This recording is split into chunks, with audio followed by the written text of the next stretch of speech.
Run. Once the veracity awakens, you'll have nowhere to run. If you want to live, tell us how to seal it.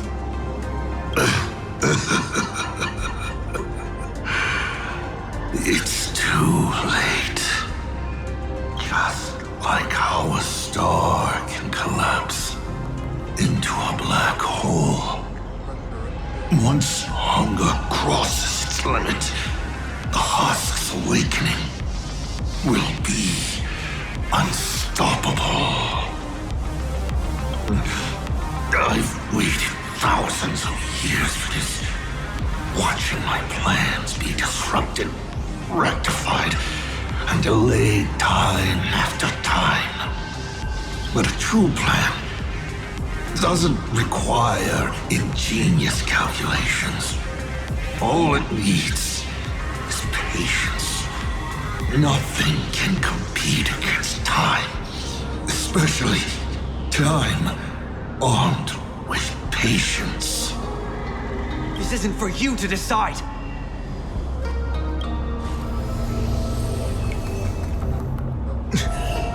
You've lost your mind.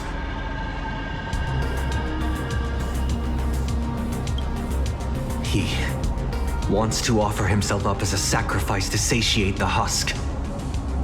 Offer myself up? You flatter me. My plan was to offer you, and all the supplicants to the husk. Unfortunately, luck isn't on my side. But a loser should face his defeat with pride. And the victor should receive their rewards. Take this treasure, young nameless. Consider it a token of recognition from a former navigator. Show it how you'll face the coming challenge. The fragments of the divine are due to feed. And so, once more, I depart for a destination that never extended me an invitation. From the bottom of my heart, I hope our paths do not cross at that place.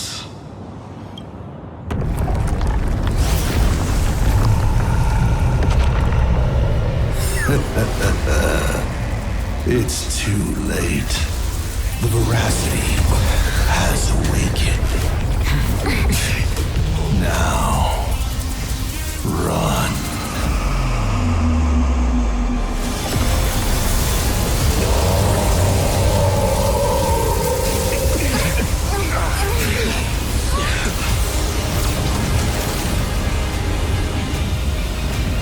Quick, onto Starblazer, immediately!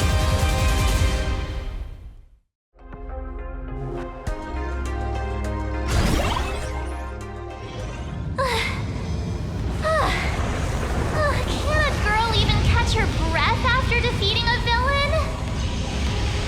Pramada's dead, but he's already nailed the apocalyptic nightmare firmly into the fabric of this world. So, where are we headed next? Who are we fighting this time? We gotta do something, right? The destination's always been clear. We're heading to Perdido Station. Calm down, March.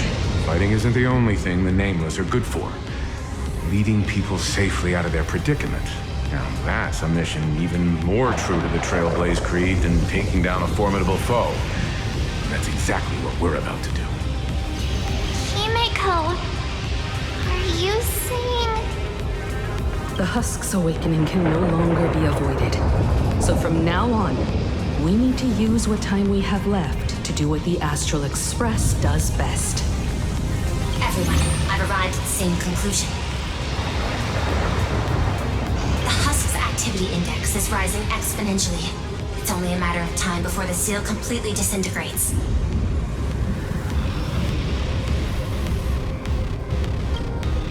Based on signal strength alone, it is estimated the Veracity husk deep within Planarcadia will break through its seal and tear open the world in canvas in 8 system hours.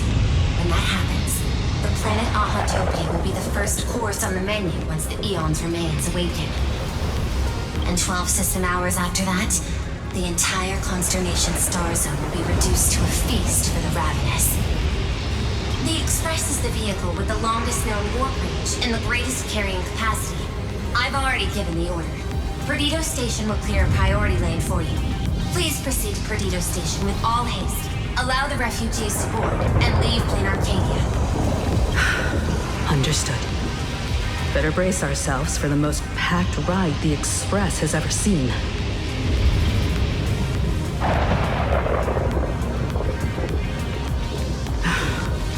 How much longer can the Elwood's roots hold out?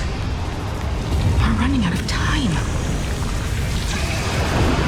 We're saved! It's the Astral Express crew! What just happened? The whole place was shaking like crazy! The crisis isn't over yet! Hurry! Perdido Station is just up ahead. Please, everyone. Stay safe.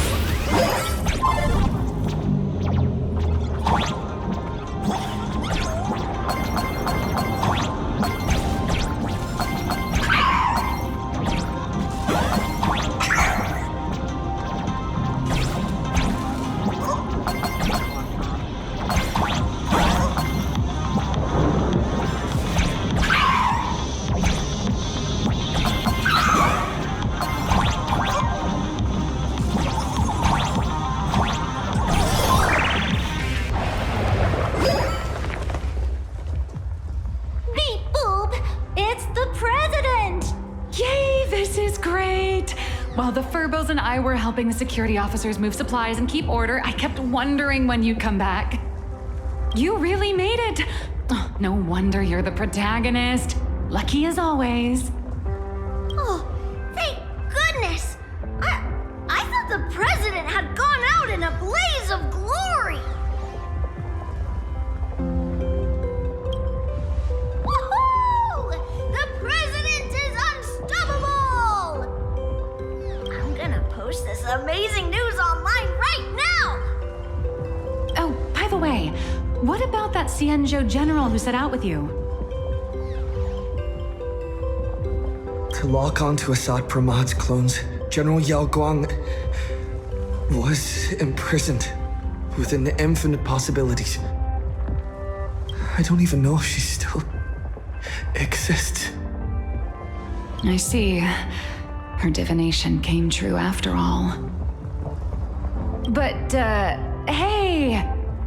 There's no word she's dead for certain. Which means she's definitely still out there.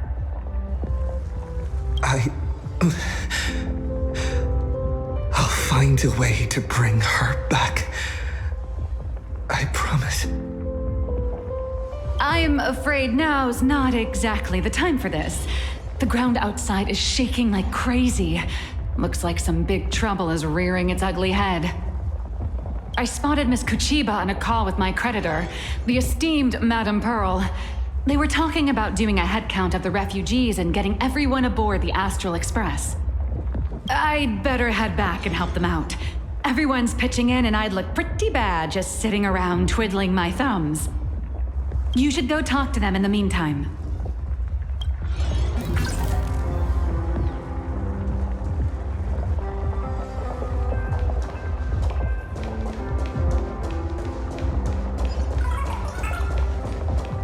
Madam Pearl, I have to ask. By entrusting this intelligence to us, what exactly is it you're hoping Mr. Ashvale and I will do? What any good security officer and detective should do. Keep Planarcadia safe. Keep Planarcadia safe? We're not even specks of dust in the face of the husk. Come on. This is way beyond anything a security officer and a detective should be dealing with. This isn't where your battle lies. I'll request that the Astral Express take you to Astropolis. You've arrived 3 minutes ahead of schedule. A good omen. Interesting. And what would you have us do? File a petition? Stage a protest? To the IPC and all their superiority, we're not even ants worth stepping on. The intelligence I'm entrusting to you both comes from years of personal investigation. It isn't encrypted, nor does it have to be delivered to the IPC's top brass. I have but one request.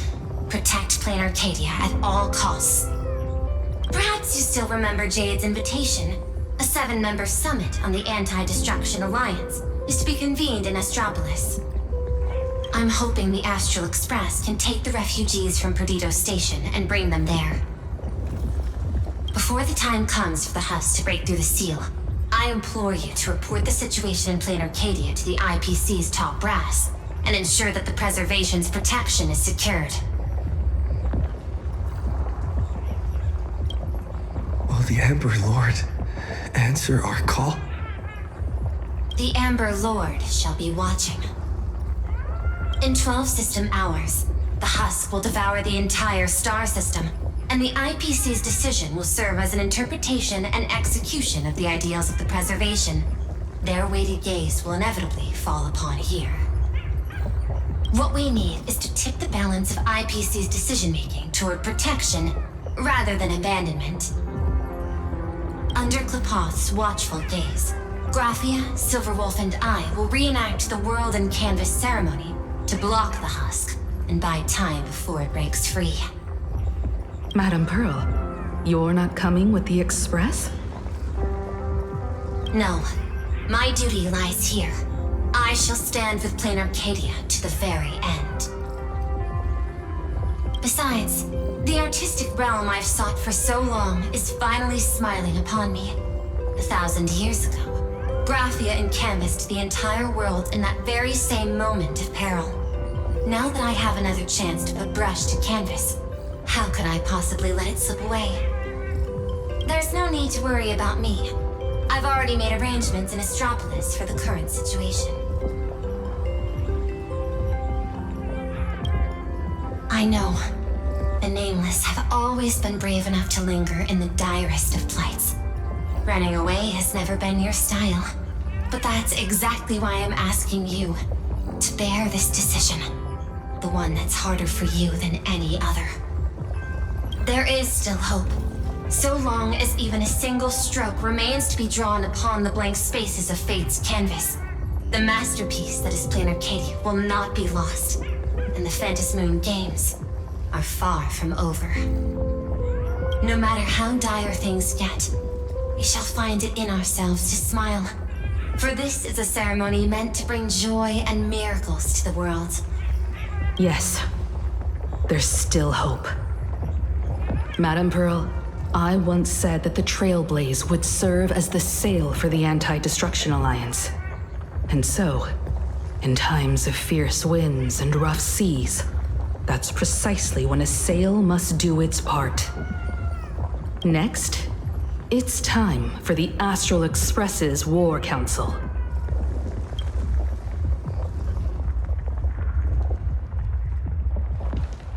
Everyone, we're short on time. Refugees are gathering at Perdido Station, and we need to get them aboard the Express as quickly as possible. March, Sunday. I'm counting on you two for this. You got it. Leave it to me. I won't leave a single person behind.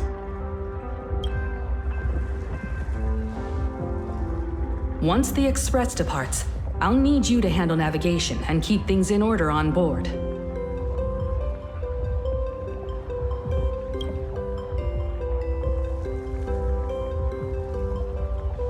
Haven't you been doing a great job this whole time? From here on out, you'll have to get used to holding the wheel.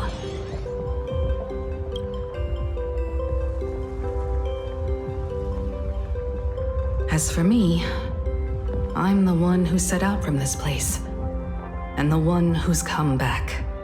This is my fight, and mine alone. I'm leaving Madame Pearl's request in your hands. All right. I'll get the express and everyone on board safely to the next stop. I won't let you down.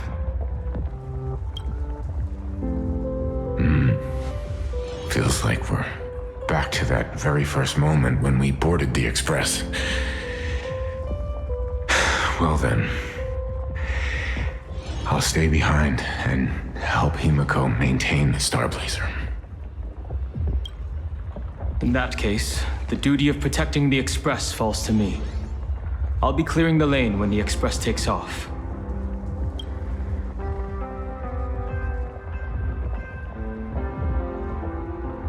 One last thing before we depart. Sunday, I have a gift for you.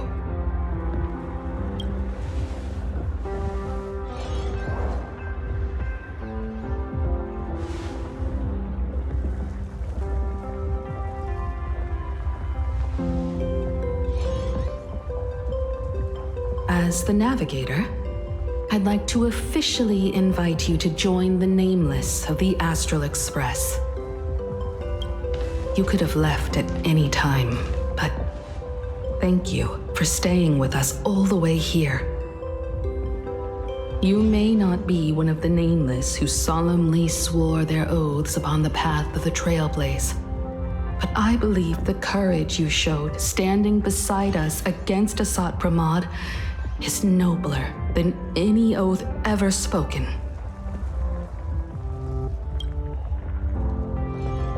Thank you, Miss Himiko.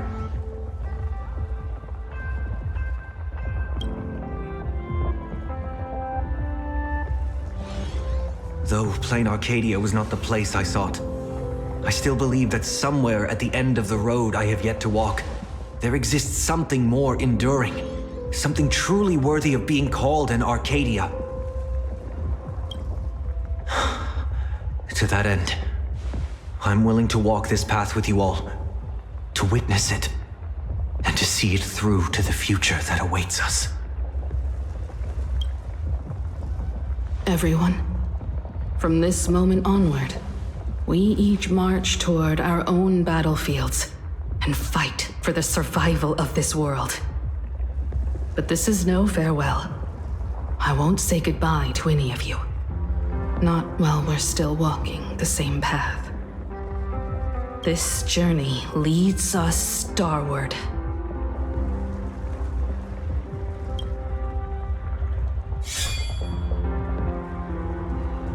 Once I've taken care of things in Astropolis, I'll head back as soon as I can.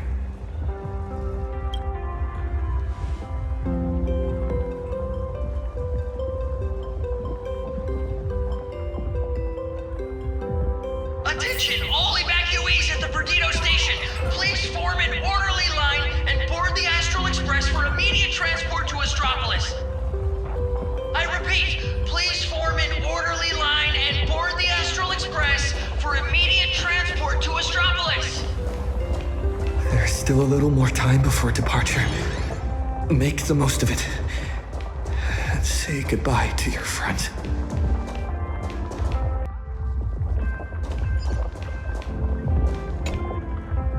Medicine, food, thermal blankets. This is the last crate. Madame Pearl told us there'd be people in Astropolis to receive the refugees. But we should still bring some emergency supplies just in case. Better safe than sorry.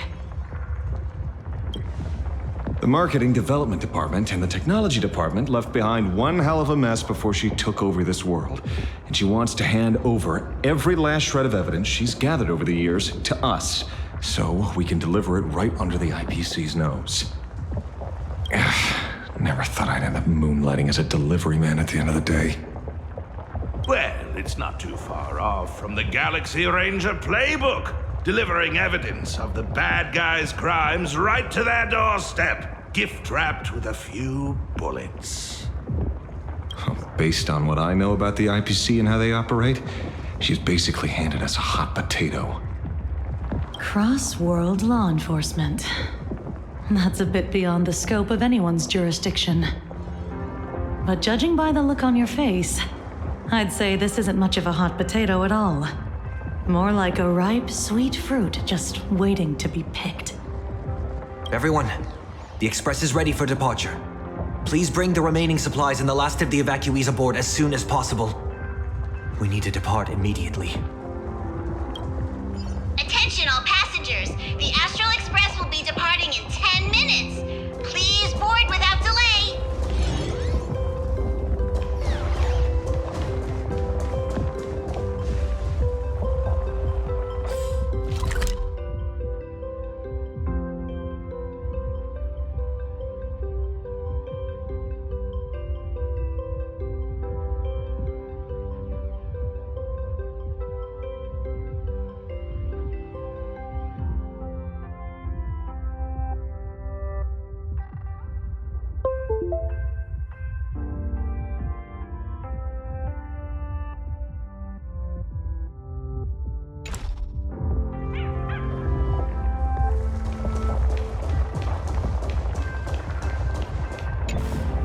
Holy for bully! Imaginae leaving Planarcadia? I've heard that Imaginae who lose their wish power will vanish in the blink of an eye. Like takeout left outside Mr. Detective's door. God, without a trace. Don't be silly. Your cuteness will definitely get tons of attention wherever you go. People will shower you with wish power. Anyway, just remember, it'll be fine. You're not gonna die. Really? But I'm a journalist! Has it finally come to the point where I have to rely on my looks to get by? I can't speak for other places out in the middle of nowhere, but Astropolis? That's where Interastral Peace Entertainment is based. And Imaginae there is like a fish back in water. That's great! We're running out of time, so hop on board, everyone. Mr. Shush has got hot drinks waiting for you all. You'll be safe and sound once you're on the Express. Attention all passengers! The Astral Express will be departing in 5 minutes! Please board without delay! I should get going. Silverwolf promised Pearl she'd stay behind and help with that world and canvas ceremony. I don't understand what program code and paintbrushes could possibly have in common.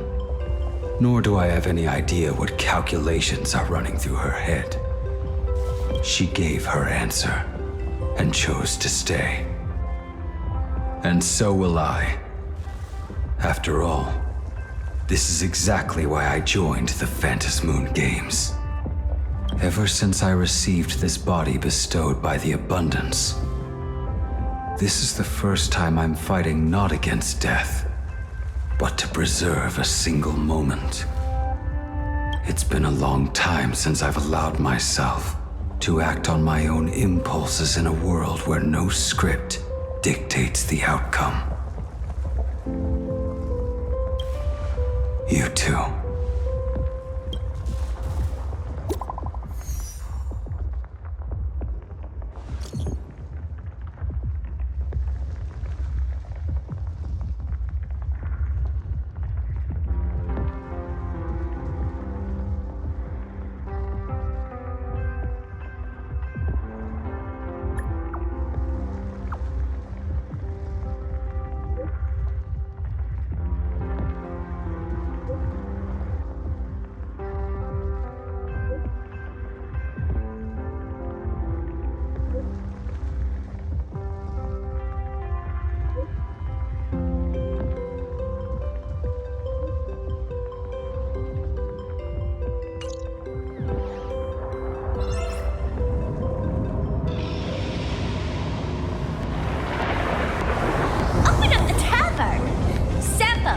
You really think the world's end is some kind of public shelter? I know. Ever since the tavern was first established, it's only ever had one rule. No entry for anyone but fools. If we just throw the door to the hidden world wide open for anyone, people are gonna be pointing fingers at us.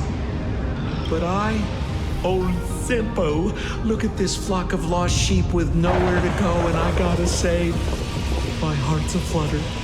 End of the world survival. Now that's a market with some serious profit potential. Sampo, you ought to stitch yourself a mask out of credits.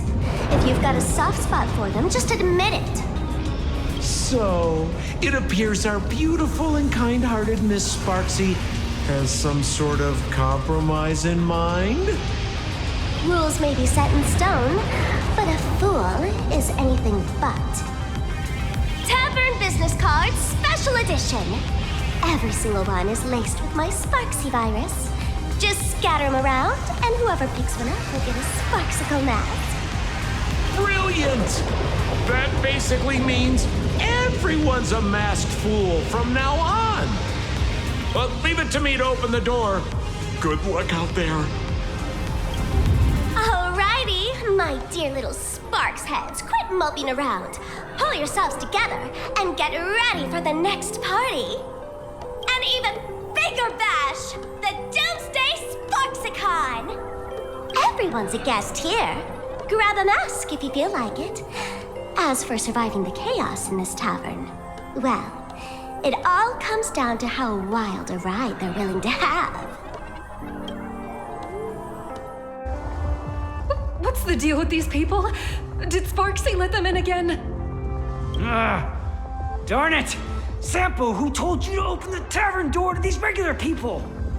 Easy there, young fool. Around here we extend a little grace and a little courtesy to anyone wearing a mask. Besides, I won't be sticking around here for long. Old Simpo will be taking them somewhere safe. Let old Sampo think for a second here. Where should our Doomsday Tour group take our new friends for a little sightseeing? Lushaka? Oh, these old legs can't afford to get rheumatism on top of everything else. Planet Screwlum? Those Intellitrons are way too cold. Wait, cold?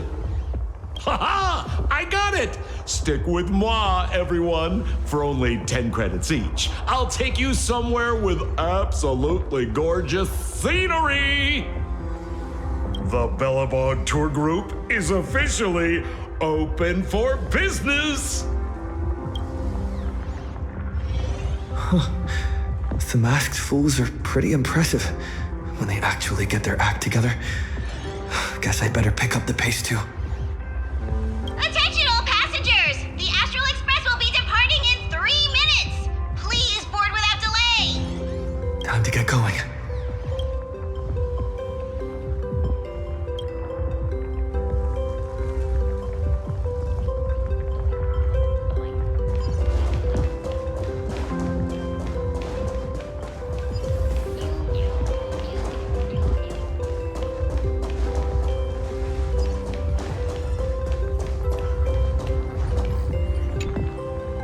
Is short.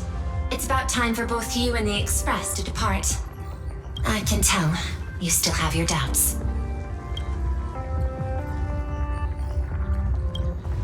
No human force stands a chance against the husk, but Planarcadia itself still harbors many inactive, torn scrolls, fragments of space that are stable.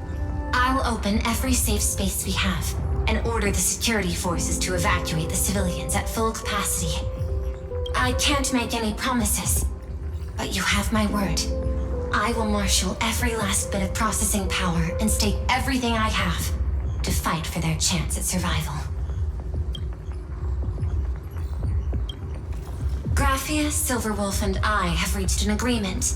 We're going to repaint the boundary, using the residual probability disturbances left in the wake of Astropolis' dissolution, along with the wish power network across the Arcadia that hasn't yet been consumed by the husk. We will attempt to further fold this world inward by one additional layer. This won't create a haven that lasts forever. It's just a fragile buffer, but perhaps it can buy us one more minute. Thanks. How do we get word back to you? Remember the method you used to communicate with Miss Himiko? The signal of the Nameless is always the fastest and most accurate means of communication in the cosmos. Rest assured, so long as this world hasn't been swallowed whole, I will receive your information nonetheless. The road ahead remains uncertain. I can only wish you all the best on your Trailblaze journey ahead.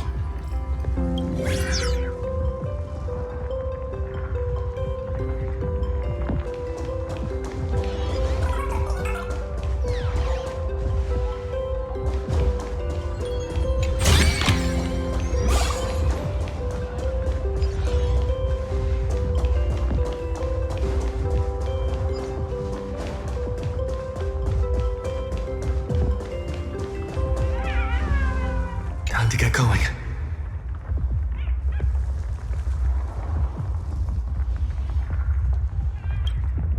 Himiko, Dan Hong, Mr. Yang, hang in there.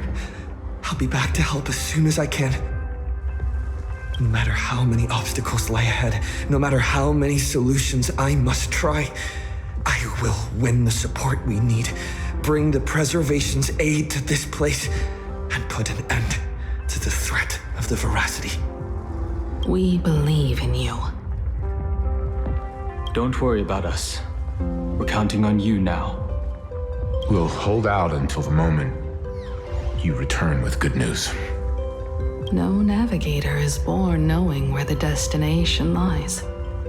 The moment a Nameless turns their gaze toward a destination not yet reached, they become the navigator of their own journey.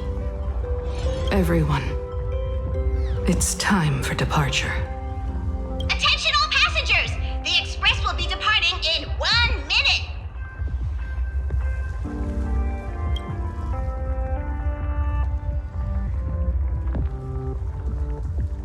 The express is about to make the jump! The express is about to make the jump! Please be seated and hold on!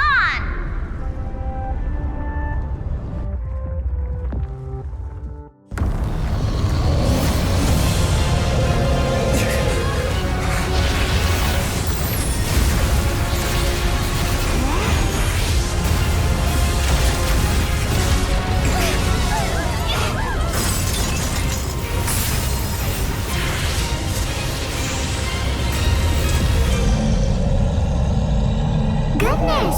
How could it end here? Let me give you a hand.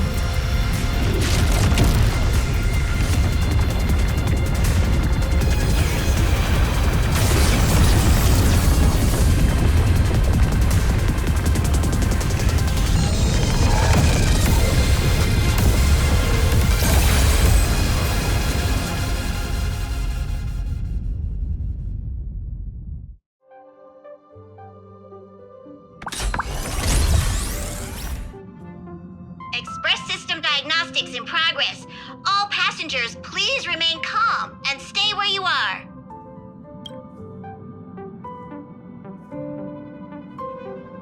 Is everyone okay? For a moment, I thought I was a goner back there. I think I'm getting a little motion sick. You're lucky you can even feel motion sick. We almost didn't make it back there. Did you guys see that giant hand sweep past the window? It just came down from the sky and swatted the Phantom Moon away.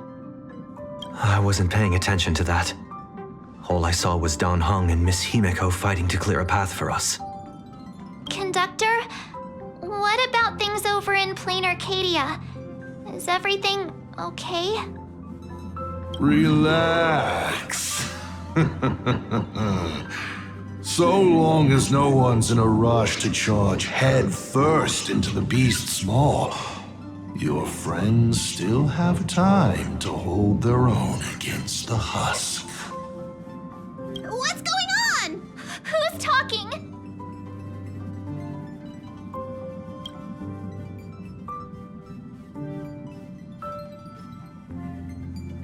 Why would you bring something like that back here?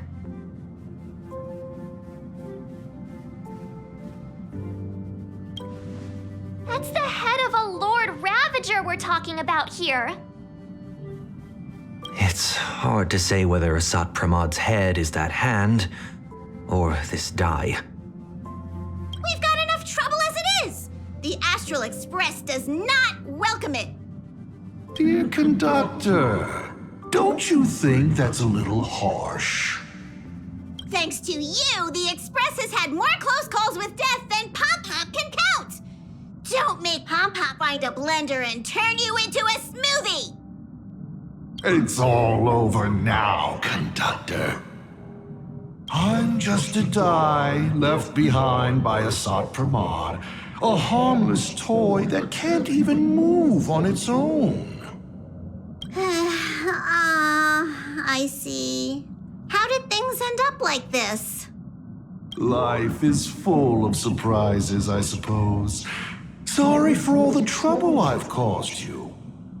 To make up for everything I've caused the Express, how about I go back to my old line of work as IC?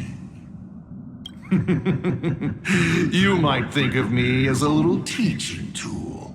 Whenever the young Trailblazer needs some tempering or craves a little excitement on a dull stretch of the journey, just toss me up in the air. Just as I always have, I'll bring you a one-of-a-kind trial of probability. After all, learning to stay true to your path amidst chaos and the unexpected, that's one of the most important lessons for the Nameless, isn't it? Roll a 1, and I'll generate astral charts plotting a course straight to the Antimatter Legion's Warforge. Roll a 2, and for the next hour, every beverage on the Express will be replaced with high-energy fuel, or Von Walk's iron-eating stomach acid.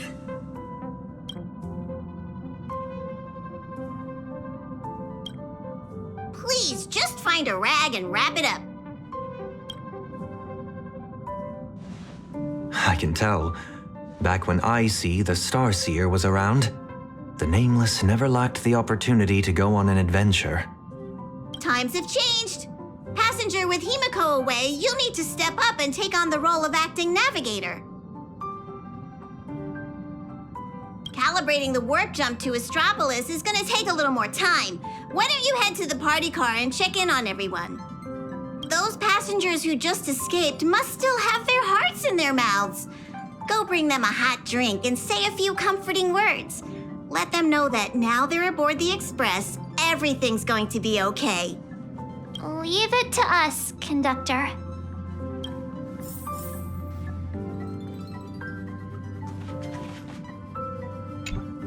Acting navigator, what's up? The IC of old was a navigator who'd patiently listen to everyone's opinions, one who believed the journey itself mattered more than the destination. He always managed to take the Express on routes that led to the strangest worlds, and somehow he always managed to drag us into the most terrifying trouble, too. When Akavili fell, those were the darkest days for the Express. The star rail dimmed, supplies were cut off, and many people left. But he stayed and even mentored reliable successors like Falcon Amundsen. How did he end up like this, from the person he was back then?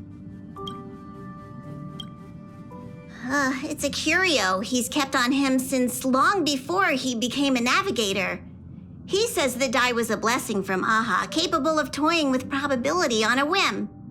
IC always liked to roll the die before deciding on a route. And wherever it landed, it never failed to bring us unexpected luck and misfortune. Pom-Pom still remembered this one time when the die sent the Express straight into a graveyard of anti-organic vanguards left over from the Emperor's war period.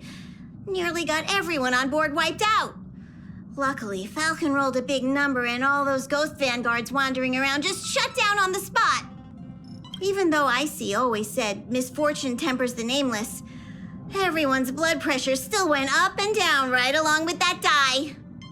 That thing is way too dangerous. You gotta be careful with it. Whoa, before Pom Pom knew it, all those memories just came flooding back. Anyway, Pom Pom's got work to do. Now hurry along to the party car. Everyone's been waiting for you.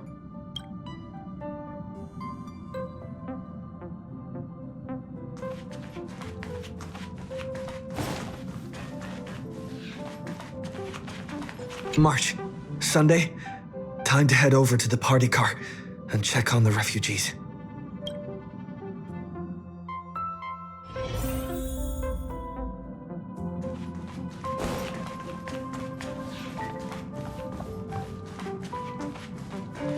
Our home. It's gone. How are we supposed to make a living once we arrive? Daddy, where are we going? I don't want to go out anymore. I want to go home to Mommy. We'll go home soon, I promise. Little one, I'm afraid we'll have to find somewhere safer. Think of it as being a brave explorer for a little while. Explore? Even heroes in stories have to retreat sometimes before they can find the weapon to beat the big bad monster. So we gotta be brave. Wouldn't you agree? I'm gonna be a brave explorer. Some people look miserable. Others are crying.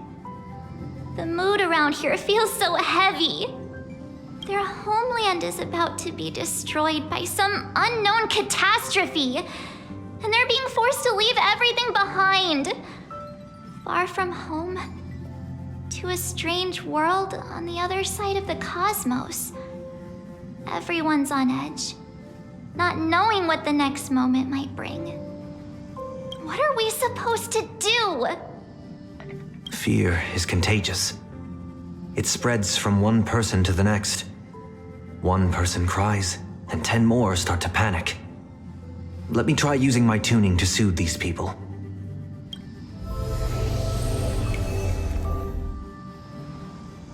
Strange. I can't sense their feelings anymore. The power bestowed upon me by the Mask of Elation. It's gone. Is it because we're outside of Planarcadia now?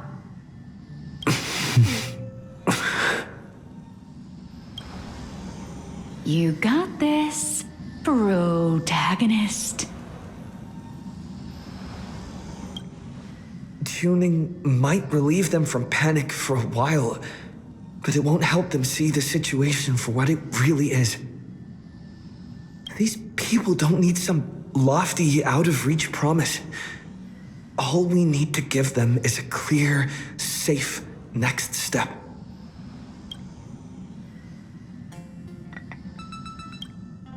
So, where we're headed, is it safe? I know how it feels to be uprooted from your homeland on such short notice, heading to a world you've never seen. It's only natural for people to feel scared. Our destination is hardly some dangerous, uncharted wasteland. Astropolis is one of the major worlds under the IPC, equipped with comprehensive shelter facilities and legal protections. Not only will everyone be safe there, but you'll also be provided with temporary housing and living supplies. Once the crisis in Planarcadia has been resolved, the IPC will arrange for each one of you to be returned home. Really? You sure those bigwigs at the IPC won't just treat us like a bunch of rats and slam the door in our faces?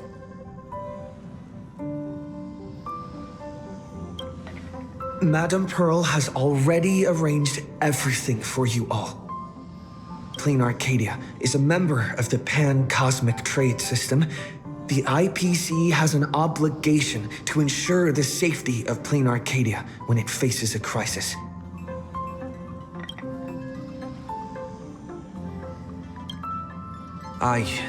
know that some of you still have loved ones back in your homeland. And some are grieving for all that it's been through. But Planarcadia is still standing. Its light still shines on the Express's astral charts. Because there are still many brave souls fighting on that land.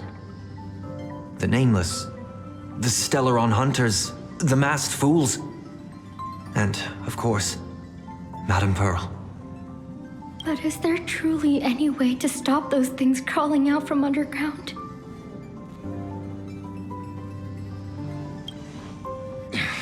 Everyone! The Astral Express just took down a Lord Ravager, and the ones still there in Planarcadia are none other than his most trustworthy companions. I have faith in them. The same way I have faith in everyone here in this car right now.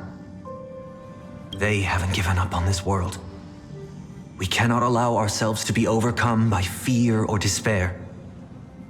Everyone, once we reach Astropolis safely, we can bring the crisis in Planarcadia to the attention of more powerful forces across the cosmos. And when that happens, everything taking place on this planet will receive the reinforcements it desperately needs. And that's what this journey is all about. Carrying the spark of hope out there for those fighting the good fight. Astropolis. I've heard of that place. It should be safe. With Trailblazer's strength, he wouldn't lie to us, would he? We're talking about. We need to get the children out. The Astral Express. We're trying to help. Nice work. Now that the tide of panic has receded, everyone's got, well, a solid rock to stand on, to say the least.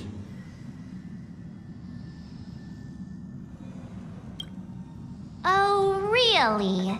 So all those times you don't talk, you're just acting cool? In any case, we can deal with whatever trouble the future throws at us after we get to Astropolis. Attention, everyone. Calibration is complete. The Express will be warping to Astropolis shortly. For your safety, please find the nearest seat and buckle up. Sounds like the conductor's all set. Let's grab...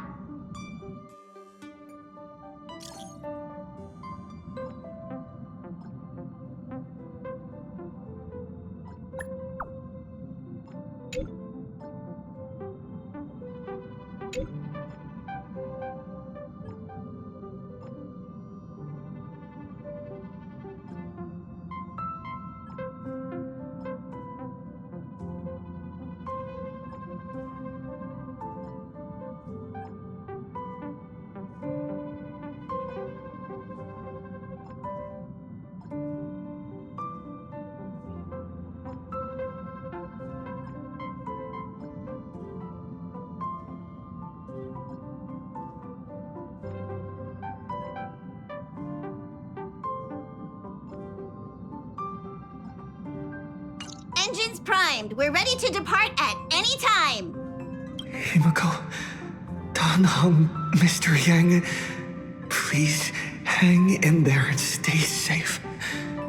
You have to wait for me to come back.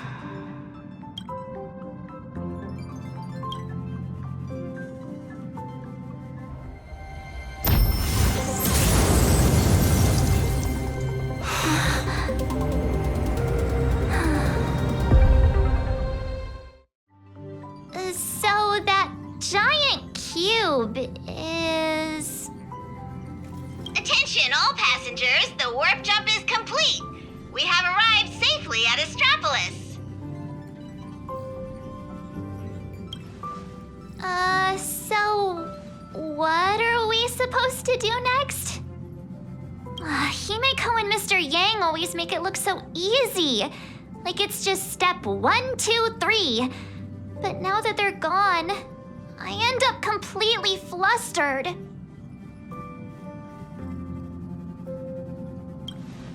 As per tradition, Every time the Express makes a stop, we Nameless gather first to decide on our next course of action.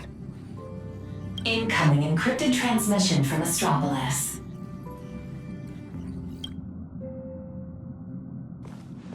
Looks like our discussion will have to be put on hold. Friends of the Astral Express, you're finally here. I've been receiving intermittent hyperspace transmissions from Pearl.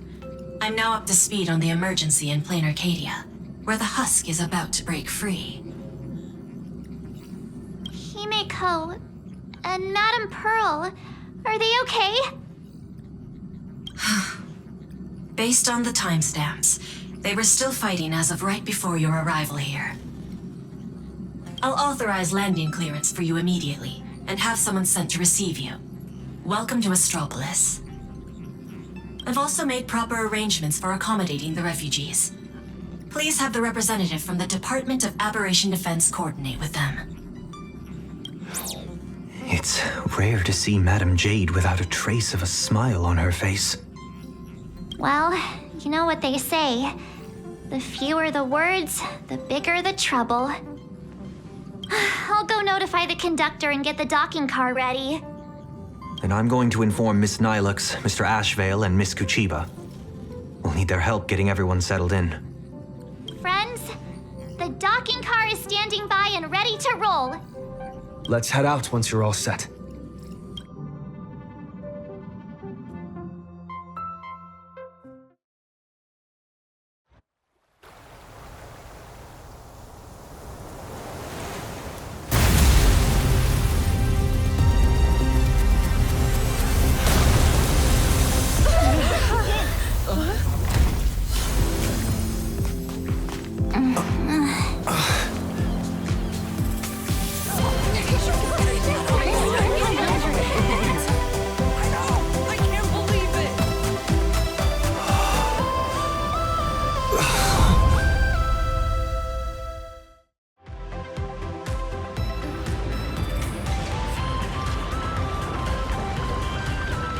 So, this is Astropolis?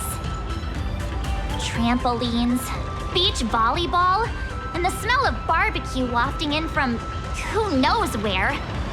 Guess this is what vacations are all about. We just barely escaped with our lives. And now we're suddenly greeted by this scene of peace and prosperity. It feels surreal. Like stepping back into Penacony all over again.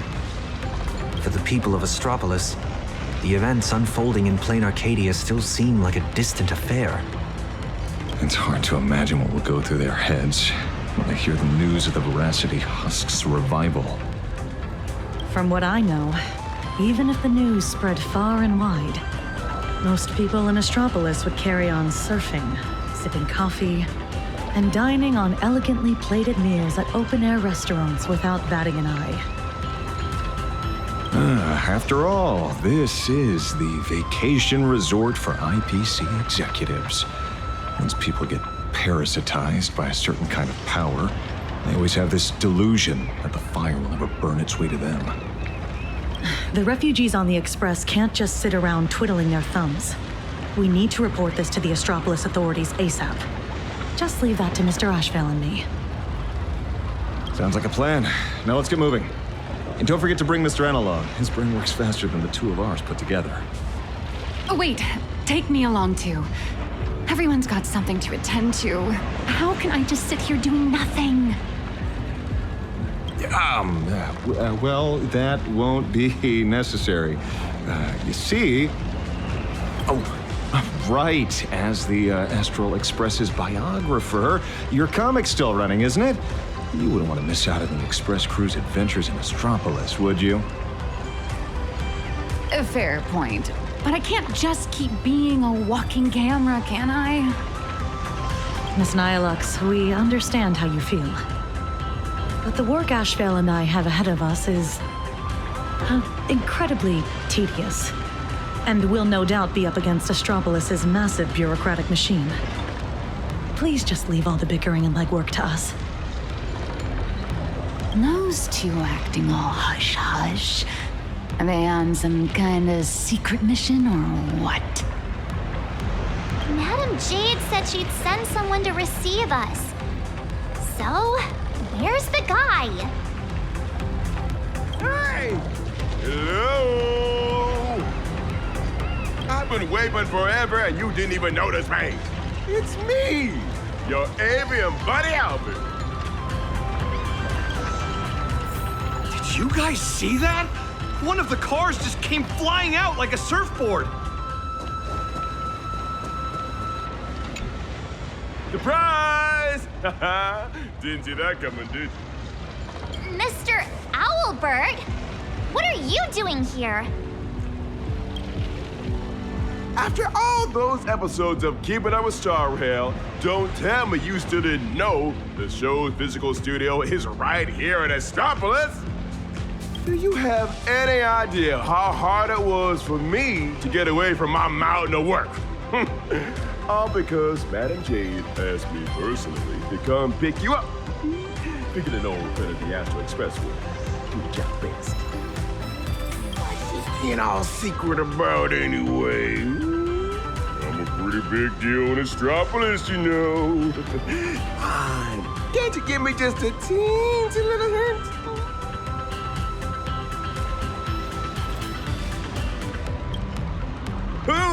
Hoo. I see. That sounds like a hoot. Not like a hoot. The only hoots I give are literal ones. Anyway, I'll pry no more. Wordplay? Seriously? At a time like this? Unbelievable.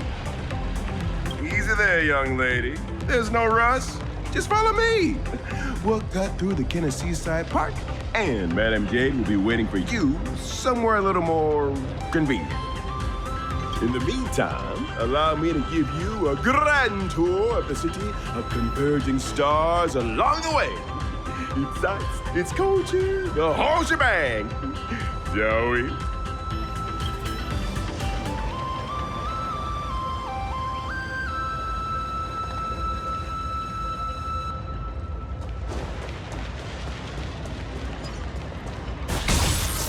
Speaking of which, why is this place called Kenner Park? Ta-da! The answer is... The administrator of Astropolis is named Kenneth Orita, and he's the one who designed the Seaside Park. All right, we're not here for sightseeing. Can we just put the tour guide act on hold for now? Nobody else levels me.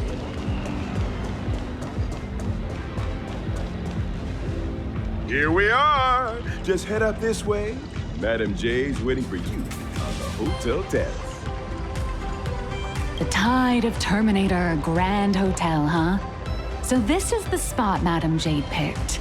Pretty tucked away, I gotta say. Wait, you've been here before, Miss Blurry? Well, I did actually live here for a while back in the day. You know how it is. As a comic artiste, my greatest talent is traveling around the world, alternating between field research and deadline crunches. Every time I do an interview, I can't help but envy you guests who get to travel far and wide and rack up all those amazing experiences. Sadly, work is like an invisible birdcage that I just can't seem to get away from. Well, the mission Madam Jade assigned to me is all wrapped up. Much as I hate to say goodbye to you all, I gotta be on my way and get back to record the show. Before I head out, I hope you don't mind me asking, Trailblazer, since you graced Astropolis with your presence, would the Keeping Up with Star Rail production team have the honor of interviewing you and your friends? Really? That'd be great! Well, I'll take my leave. Hope your chat goes smoothly.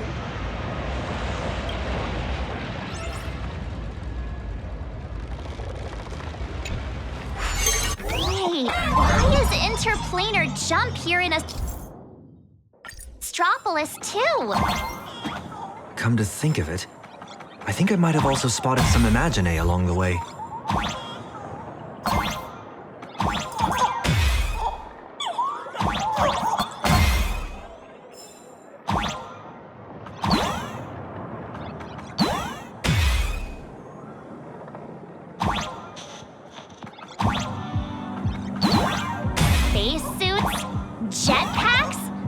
Well, aren't we keeping up with the times?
It's been a while, Nameless. And Mr. Sunday. Sunday is also an official member of the Express now. Sounds like a lot went down during the Phantasmoon games. Nice to meet you. I'm nihilux, a comic artist. You must be Madame Jade. I've heard so much about you. Is that so? You look familiar. Have we met somewhere before? Oh, not surprising at all. I'm sure you must have read my masterpiece, Fluffy Across the Blue. Either that or you've seen one of my on-camera interviews. Someone help! Please get Miss Blurry and her zero boundaries energy out of here! The Fluffy. Yes. Pearl has mentioned that comic to me before. But what we need to discuss next has nothing to do with comics. So if you wouldn't mind excusing us. Fair enough, but I'm guessing whatever you're about to discuss is closely tied to Planarcadia. That place is my home, and its future will be determined by the IPC's decisions. I think I have the right to remain here. For as long as I can remember, I've been a bystander, recording other people's stories with my brush. But this time, my sketches, my home, they're all part of that world that's falling apart. At least let me witness the very moment that decides its destiny. Please, don't make me beg.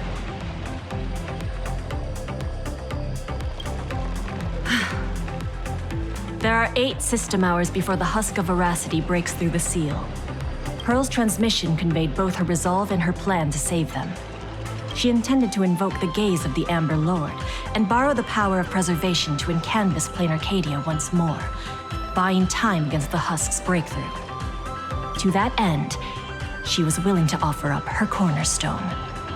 But before her message could come through, someone within the IPC, as if they had already seen it coming, issued an early warning about the husk in Planarcadia spiraling out of control. At the same time, the one who issued the warning proposed a targeted plan: weaponize the Veracity's husk and transform it into a weapon against destruction. In which case, we would not only neutralize the threat posed by the husk, but also eliminate Nihilux minions once and for all. Perhaps even wound the Eon themselves. By comparison, Pearl's proposal looks more like it's just stalling an inevitable catastrophe. Convert the husk into a weapon? If we do that, all of Planarcadia would cease to exist, wouldn't it? Once that happens, then Himiko and the others will... My friends, 2 Stellaron hunters, Madame Pearl, and countless citizens out there are still fighting for Planarcadia. As long as there's a chance to help them, as long as there's still a glimmer of hope, I'll pay any price without hesitation. But there is one price I refuse to pay. Their lives. So, who proposed this plan anyway? Oswaldo, from the Marketing Development Department. That monster! Does he have even an ounce of humanity? Human nature isn't even my main concern here. I'm more doubtful about whether this plan can actually work. I mean, was there really not a single person at the IPC who stood up and asked that guy if this plan even had a snowball's chance of working? Of course there was. But standing behind Oswaldo was none other than Miss Yabali from the Technology Department. As the de facto leader of the Intelligentsia Guild, Yabali has spent years researching this technology. She's staking her personal reputation on seeing it put into practice. I assume you noticed the presence of Imagine on your journey here. Well, yeah, but what does that have to do with what we're talking about? They're not visitors who migrated from Planarcadia, but homegrown products of Astropolis itself.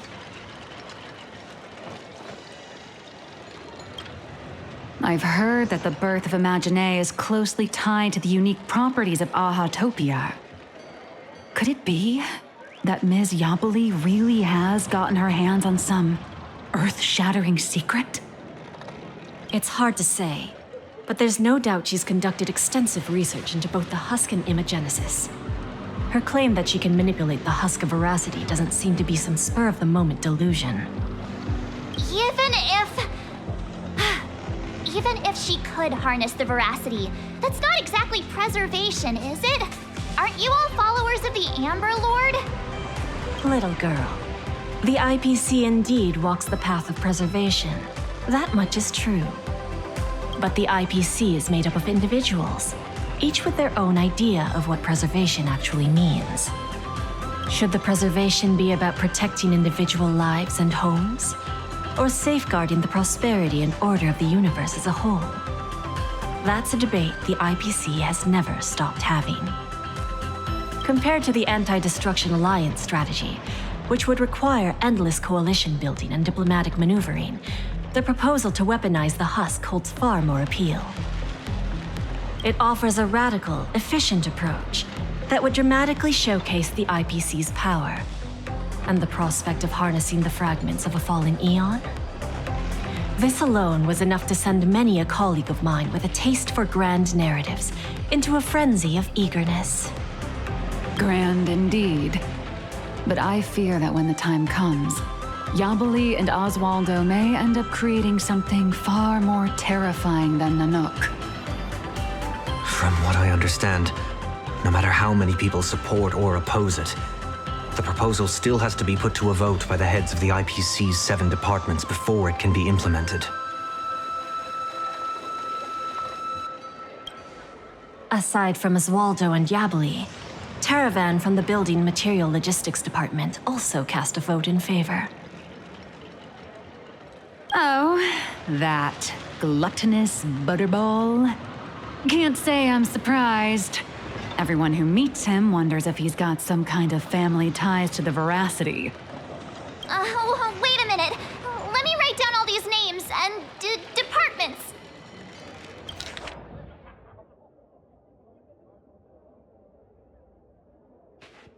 You don't need to remember all that. All you need to know is this.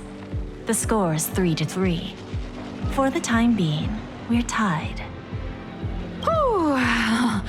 Thank goodness. Sounds like things haven't gone completely off the rails just yet. Wait, 7 departments, 7 votes. Did someone abstain? The power to cast the deciding vote fell into the hands of Mr. Arita from the Traditional Project Department. Instead of tipping his hand at the meeting, he postponed the vote. And in 5 system hours from now, he will give his answer at the Internal Decision-Making Conference. How long? 5 system hours? In other words, it's only a matter of 5 hours before Planarcadia gets canvassed again. Or becomes a total sacrifice to the weaponized husk. And our goal is to convince the undecided Mr. Arita? Precisely. As a matter of fact, he refuses to meet with anyone, especially lobbyists from within the IPC. Arita is the most senior of the 7 department heads, and the most low-profile one among them all. Apart from showing up to make calls at key moments, his schedule is never made public. A big man like that prefers to call the shots from behind the scenes, not step into the spotlight to debate with his subordinates. Then what if it were the Nameless of the Express requesting an audience? Would there be even a sliver of a chance? It's a long shot, but I guess we could give it a try. I've already dispatched a team of field specialists to track down his movements today. I'm sure one of them will report back with a lead soon. I'll talk Arita around, no matter what it takes. The fate of billions is at stake, my friends' lives included. That's all the reason I need to keep fighting for this. I believe Madame Pearl shares the same conviction, and that is why she has my respect. But make no mistake, just because I'm giving this everything I've got doesn't mean I'm fully siding with the Strategic Investment Department. I refuse to let the fate of billions become a bargaining chip in the IPC's internal power struggles. I understand. I swear by my cornerstone that what I place upon the scales this time is my unconditional trust and support. You have my word, so please rest assured. To ensure you all have a proper base of operations, I'll arrange an office in Lodestar Tower, the central hub of Astropolis. You're welcome to convene there to discuss the matters ahead.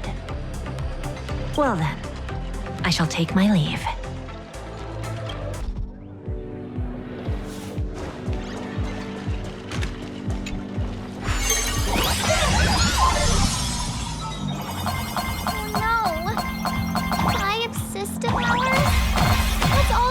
Decide the fate of an entire world?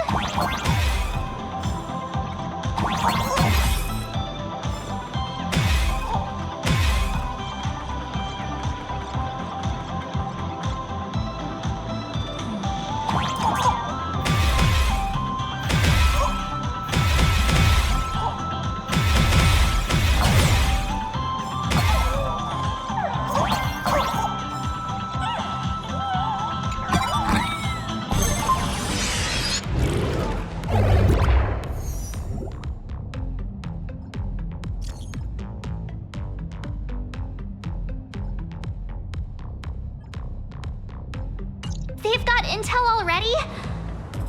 Madam Jade's team really is something else. They want us to meet at a restaurant. Sounds like they found where Arita's been dining. So we just barge in and ask for a meeting? Would Arita even agree to see us? It's not exactly ideal to show up with a crowd when requesting an audience with someone important. How about this? He and I will head out, while March and Miss Nihilux go on ahead to the Lodestar Tower and get settled in. What do you think? Fair enough. If I tagged along, I'd probably put my foot in it and make things harder for you two anyway. We can't delay any longer. Let's split up and get moving. Oh, right. This is my first time teaming up with you. Huh, Sonny? Missing Don Hung already? Don't worry. I'll try not to hold you back. Is the meeting spot somewhere around here?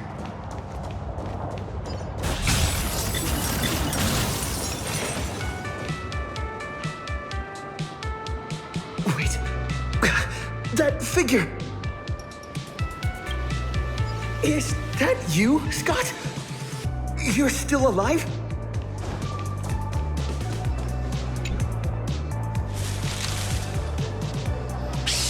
Keep it down, for crying out loud. Can't you see I'm in the middle of a secret mission here?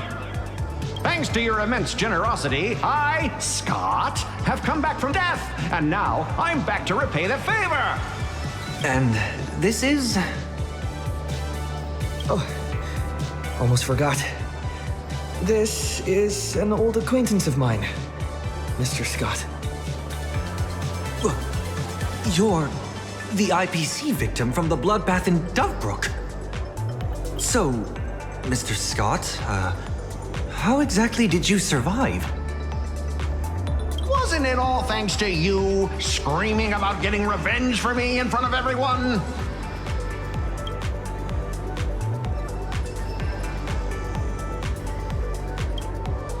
Oh, please. Would I ever lie to you? Shall we run it back on the VCR? This one is for Scott. And this one, this is for everyone you've tormented! All right, I said it. So what? I'm kind of starting to regret it. Well, it's too late for regrets now. After Interastral Peace Entertainment broadcast that fight, everyone started asking the same thing. Who's Scott? When I was alive, I never imagined I'd ever have that kind of insane clout. That's probably why one day I suddenly woke up in my office in Astropolis as if everything had just been a dream. It seems wish power doesn't only take effect in Planarcadia. It can work in Astropolis, too.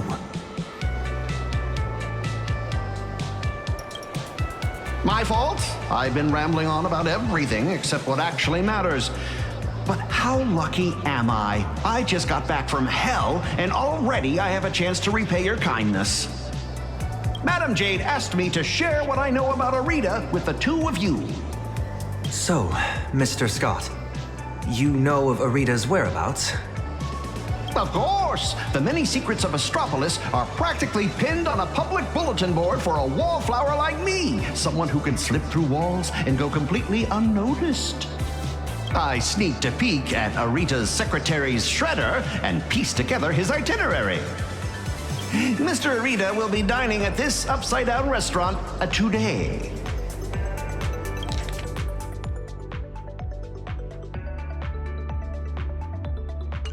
In that case, what are we waiting for? Lead the way. Who would have thought your single act of kindness would transcend worlds and come to our aid? That was hardly some act of kindness.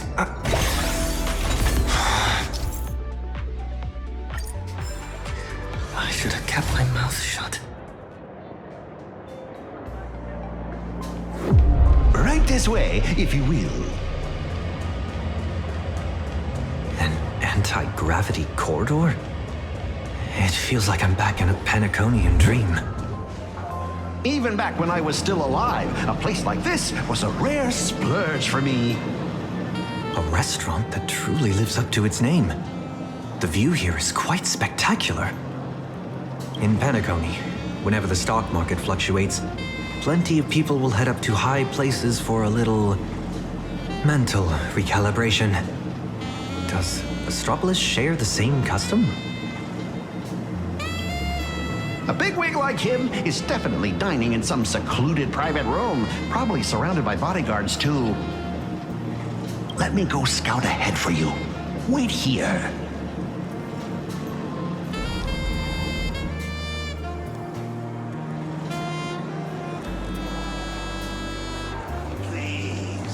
Welcome. That's strange. We're the only department without AI assistance. Betray my squad? Never.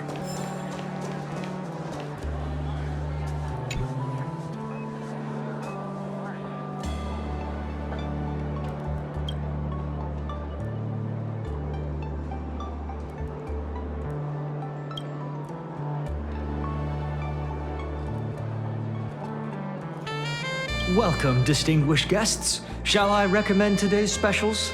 We have emerald mushrooms, flown in fresh from Von Walk, and the giant prime tomahawk steak. What?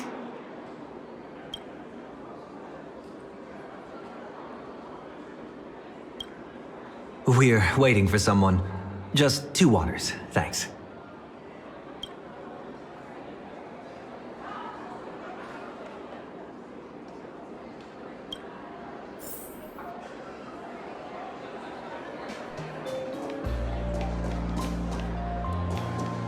Wait a minute.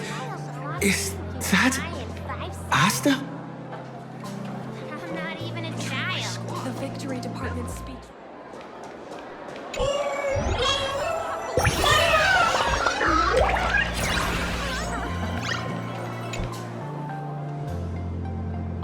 Oh my, is that you? What a pleasant surprise. What do you mean? Astropolis is my hometown. I've mentioned it before, haven't I? Quite a few people in my family work for the IPC. I racked up a bunch of vacation days at the space station, so I figured I'd use them and come home for a visit. Plus, it gives me a chance to handle some, collaborative matters on behalf of Madame Herta. What about you guys? Here for a meeting with the IPC? Or on vacation? More or less. We've got some urgent business to take care of. Then I won't keep you any longer. But if you need anything at all, like booking a table, arranging a visit to the Cloud Peak level of Lodestar Tower, anything like that, just let me know. After all, sometimes connections get you further than regulations on IPC turf. Good luck out there! Where'd Scott run off to? What's taking so long? Let's go check on him.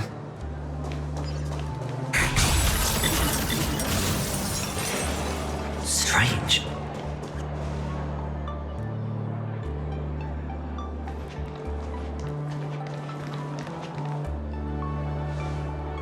Do those shades look familiar to you? Wait, they appear to be Mr. Scott's. What exactly happened here?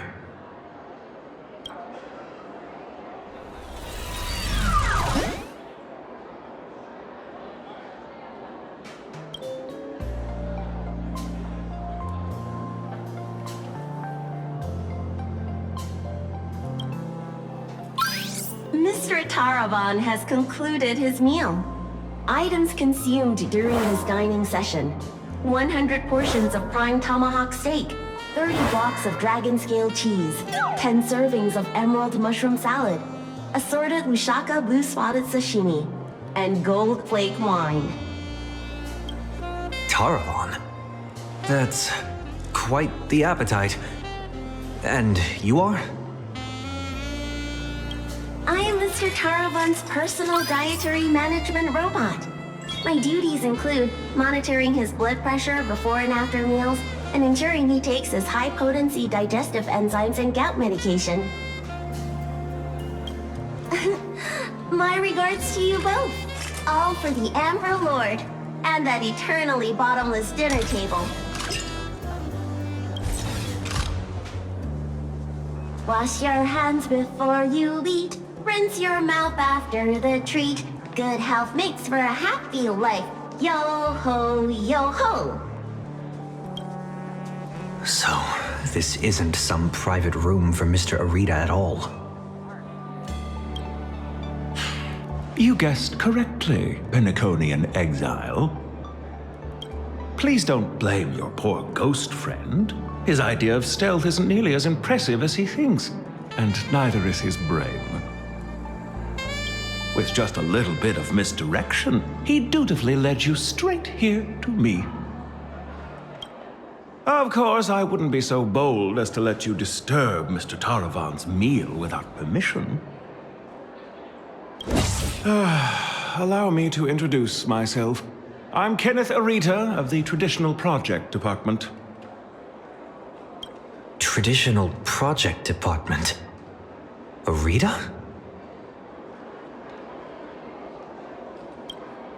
Oh, why, of course not. I'm merely an adopted son, fortunate enough to bear the old gentleman's family name. If you think of all of Astropolis as one big sprawling family, then I'd be the butler of the household.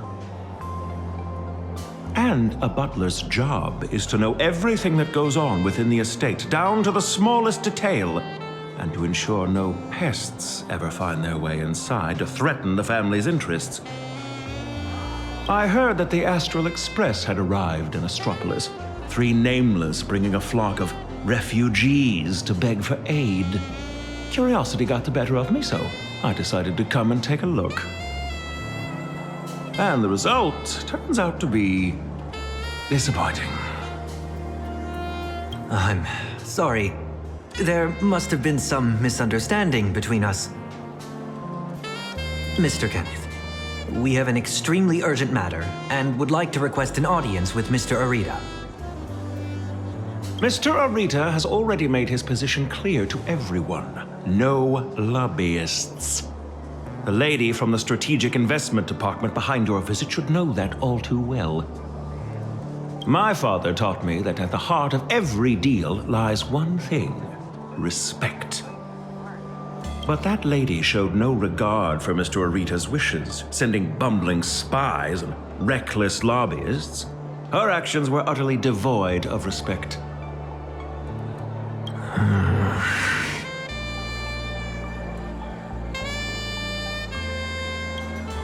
Kenneth, we're not spies, nor do we mean to offend you.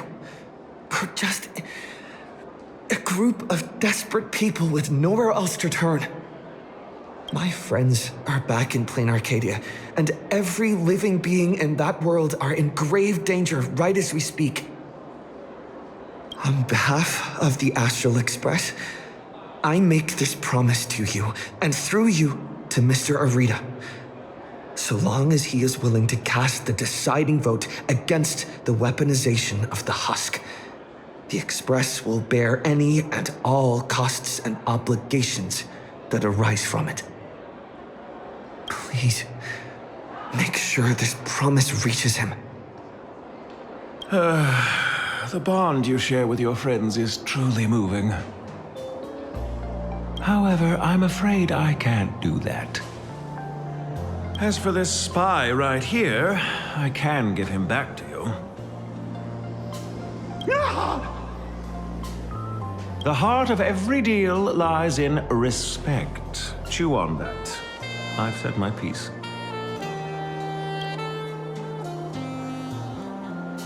Ugh, Taravan, that bloated pig.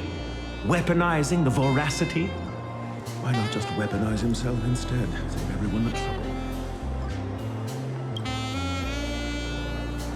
So, what do we do now?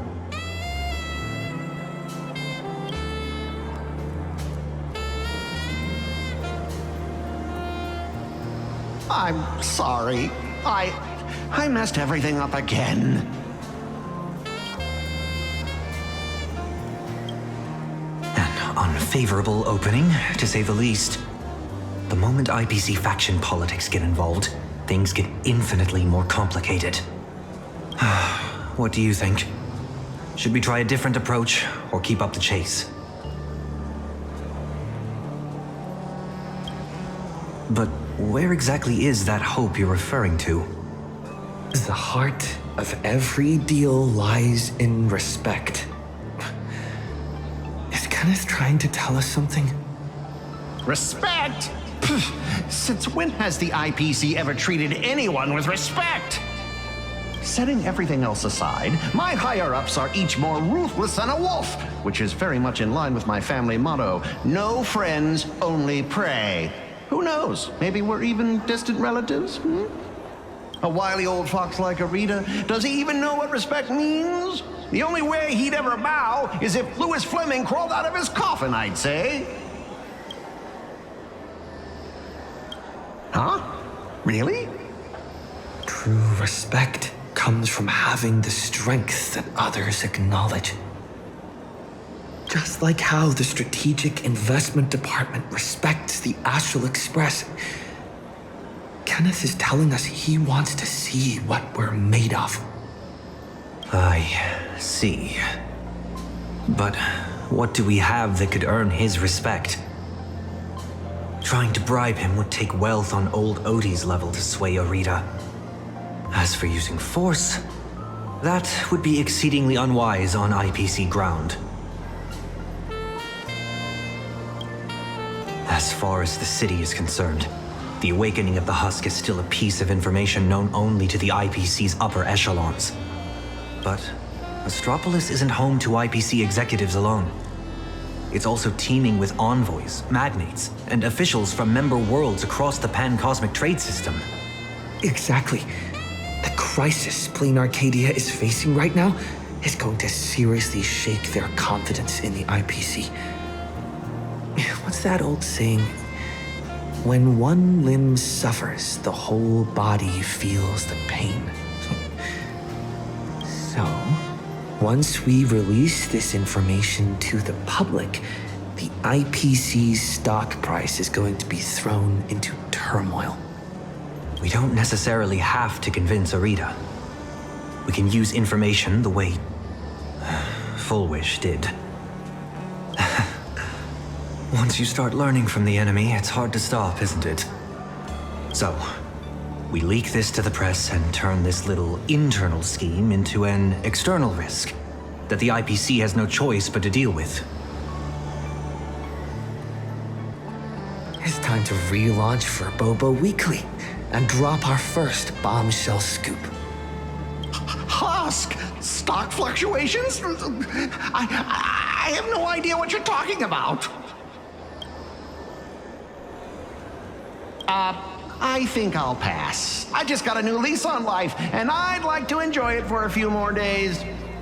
Anyway, I gotta run! Now then, let's have Kenneth show a little respect. Come on, Sonny. Let's head to the Lodestar Tower and meet up with March and the others.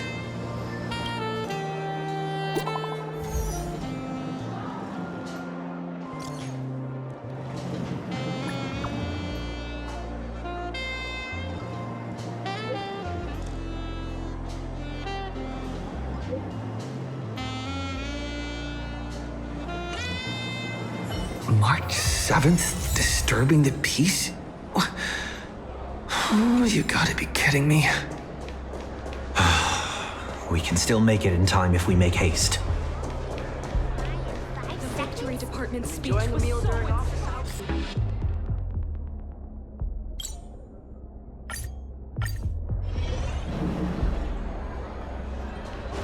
Would you like to purchase the ocean?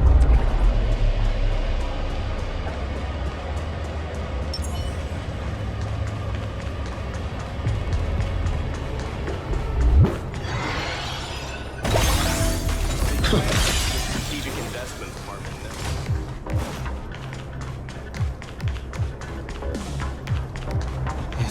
one thing after another. Is Kenneth creating obstructions for us? No way. He left us a hint? So, the marketing development department is behind this? What's going on over there? Hello, I'm here for work. I see them. They're right there. Why are there security forces here? Disturbing the peace? Is this a mistake? We're guests invited by Madam Jade of the Strategic Investment Department. Is this really how Astropolis treats its guests? Your entry permits are verified and valid. However, the laws of Astropolis are jointly upheld by the 7 major departments. No exemptions are granted based on the invitation of a single senior executive. Our system detects a dangerous wanted fugitive hiding among your visiting party. Is this some kind of interastral joke? The Nameless of the Astral Express are heroes who've saved many worlds. This is bad. We need to go, now. Target identified. Sunday, former head of Penacony's Oak family, currently a high-priority wanted criminal of the family. Charges include severe endangerment of cosmic order and security. Since when does the IPC hunt down wanted criminals for the family? In accordance with the Pan-Galactic Civilization's Judicial Mutual Assistance and Emergency Extradition Treaty, IPC security forces are authorized to subject dangerous fugitives to preventative detention to ensure segmentum stability and fulfill treaty obligations. It appears explaining myself is entirely pointless now. Excuse me, I am not equipped with a dreaming module. You have selected the most unwise course of action. Violent obstruction of the law. Warning, disarm immediately. Non-compliance will prevent us from guaranteeing your right to life. That's the stuff. Clashing with the local authorities every 3 stops of the way. How familiar. Target threat level, unable to assess. Requesting lighthouse support. Requesting lighthouse support. Lighthouse, copy. Request received.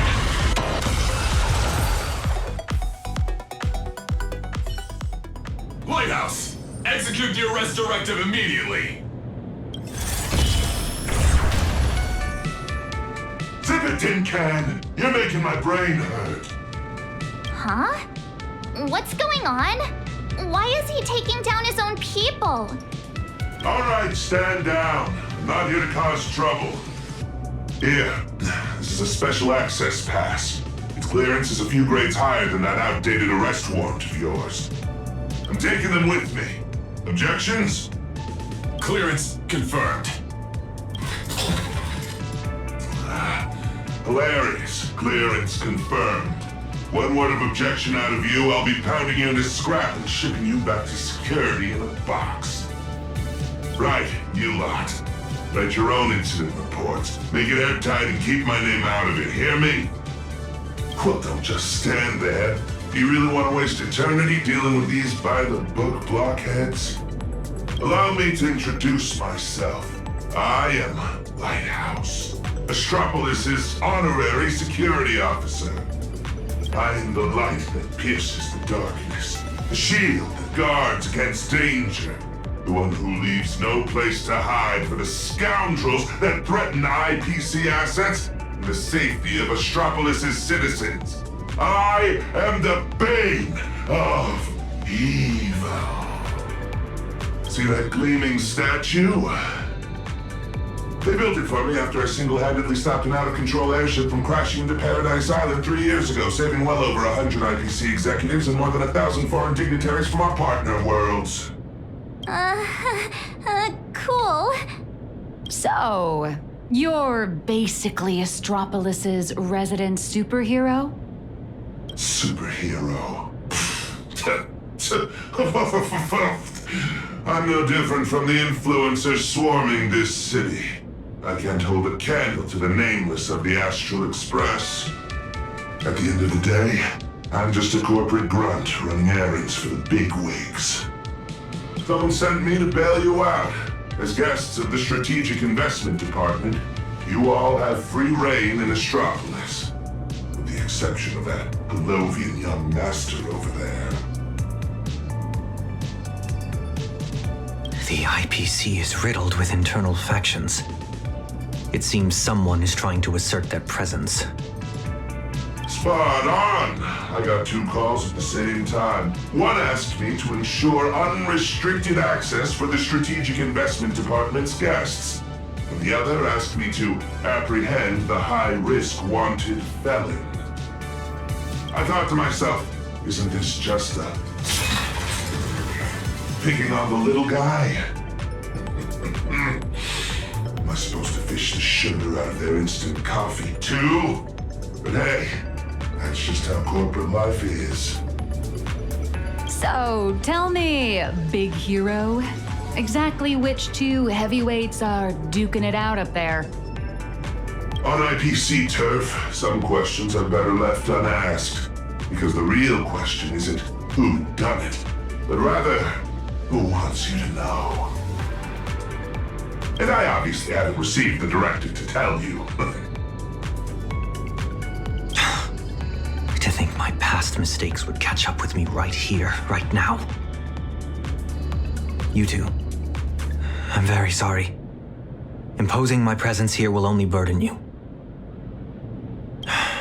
So be it. No need to worry, Mr. Lighthouse. I will leave Astropolis. Immediately. Where could you go at a time like this? I'll return to the Express and warp to low orbit above Planarcadia. There I can use the Express as a comms relay. We need first-hand intel from there. Take care, you two. I'll do my part. And you do your best, too. Phew! Finally got His Highness out of my hair. My performance review is safe. I'll call that a win. Honestly, I never want to set foot in this dump ever again. It's truly my greatest honor that you Nameless are so willing to cooperate. By the way, I hear you're heading to the Lodestar Tower. Please, allow me to escort you the rest of the way. I guarantee no one else will come looking for trouble. Escort. Or surveil. In Astropolis, surveillance is a public service. Me, I'm just the optional companion package with a more personal touch.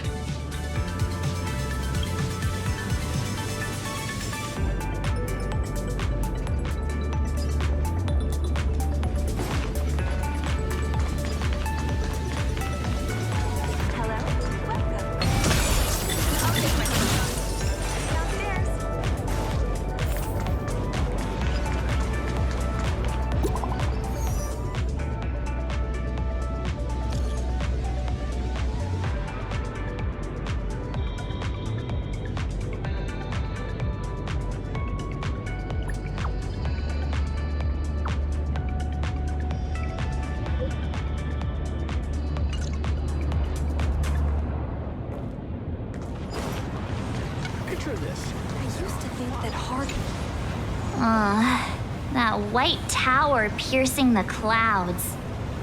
That's right. That's the Lodestar Tower. The central headquarters of Astropolis and the main office complex for all the different divisions. Ah, it seems this isn't your first time in Astropolis, my lady.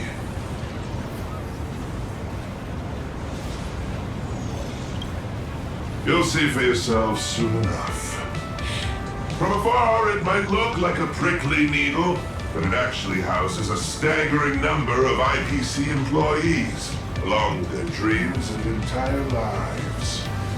Look all the way up to the top of the tower. See? That floating island is called Cloud Peak. It's home to the richest and most powerful big shots in the IPC. Looking at it now, He doesn't resemble a needle so much as a strand in a spider's web of power. And to climb that strand, you'll need more than strength. You'll need skin thick enough to stop a bullet, and the willingness to put your soul up as collateral if that's what it takes to meet your KPIs. Yet, countless people still rack their brains and do whatever it takes to claw their way up this strand, hoping to reach the top and live like gods alongside those media giants. That's the nameless for you. No interest in fame or profit. Must be nice. Me, I'm not nearly that selfless. 5 years ago, when I first came to Astropolis, I wondered if one day my statue would stand atop Cloud Peak. How'd that turn out? It ended up in the plaza, over there, becoming the most glaring signpost on the path to Cloud Peak. Just a daily reminder to everyone passing by, look, it's the superhero lighthouse! This is as far as he got.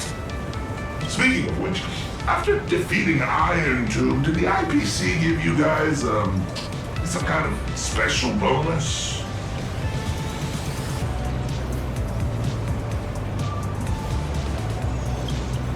My bad. I was projecting my own situation onto you. You guys are heavy hitters who can go toe-to-toe with the heads of the Strategic Investment Department. Why would folks who can trade blows with a Lord Ravager sweat the small stuff? Do you have a lot of that small stuff to sweat over, Mr. Lighthouse? If only. My typical to-do list looks more like this. Track down some big shots runaway nosewalker, then stop 2 departments' private security forces from shooting each other while somehow managing not to step on anyone's toes. You're quite the down-to-earth hero. Down to earth? Yeah. If I so much as brush against some big shot's favorite painting or antique vase while on a mission, I'm stuck writing a 3,000-word incident report. Your superhero career sounds a little, miserable. That's life. Misery is the main flavor, with just a dash of sweet every once in a while. All right, now that we've taken in the view, we should all be feeling less uptight, more relaxed. Let's head over to the Lodestar Tower.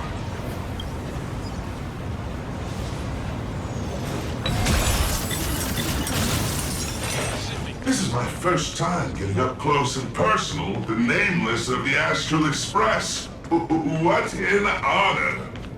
This poster.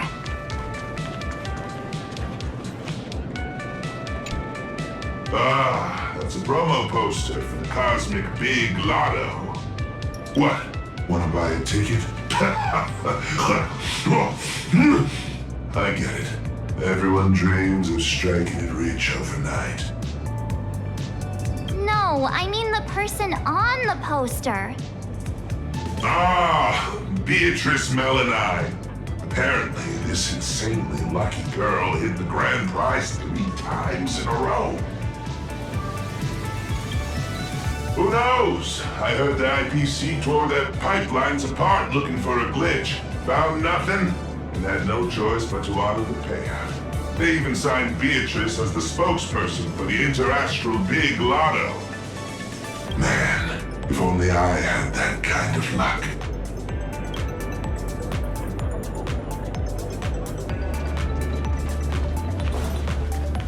Shuttle ST-972 will depart soon. Passengers headed for the ethereal... Hi there. Tickets to the Lodestar Tower. Mr. Lighthouse, are you heading up too? Are you on another important mission? Just a routine patrol. Escorting these friends here while I'm at it. Duty calls. I knew it! With you around, Lodestar Tower is in good hands. Here are your tickets! And thank you again for what you did on that sightseeing boat, for saving my child. Don't sweat it. I was just doing my job. All right, we've got the tickets. Let's move.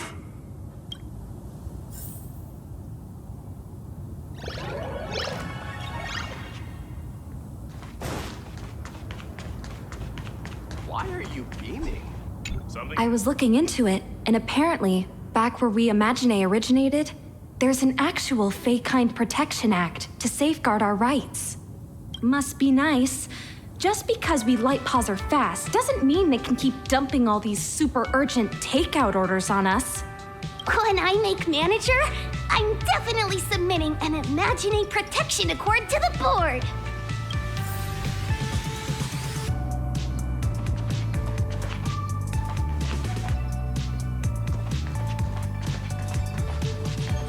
Oh, good thing I caught the last shuttle before the lockdown hit. Is this level of security really necessary? Half the board and department heads are just dialing in remotely anyway. I heard some rumors. Apparently something big happened again. Oh, my Inter-Astro Peace Entertainment stock better not tank. I was just about to cash out. It's here. Let's go, guys. What is that?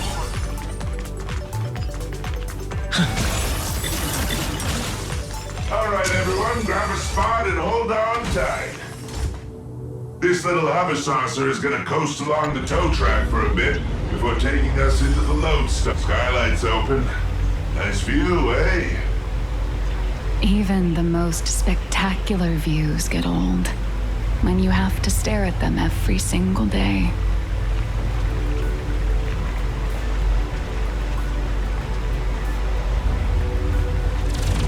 Approaching the Lodestar Tower entrance.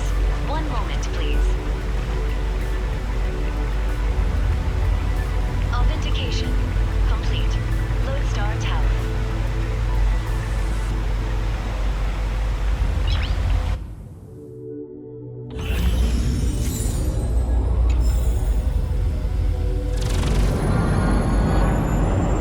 Hold on tight. Once we're through this tunnel, we'll be there. Is Mr. Lighthouse really escorting us all the way inside? Sorry, but I'm the one with the special clearance. I've got to deliver you VIPs safely to your destination. My mission isn't complete until then. I'm usually just flying around up there, so this is my first time riding an everyday commuter shuttle. If you folks aren't in a chatty mood, I can stop talking. Oh, it looks like a needle from the outside.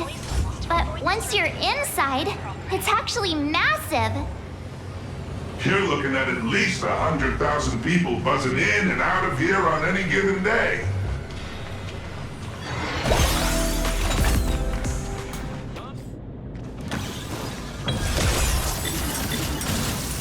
Non-employee detected in the work zone. Please cease movement and submit to scanning. Identity confirmed. Security officer, Lighthouse. Invited guests, nameless, March 7th, and unidentified unemployed individual. Who are you calling unemployed? I'm an independent comic artist currently dodging deadlines. Suspicious target. Requesting security forces.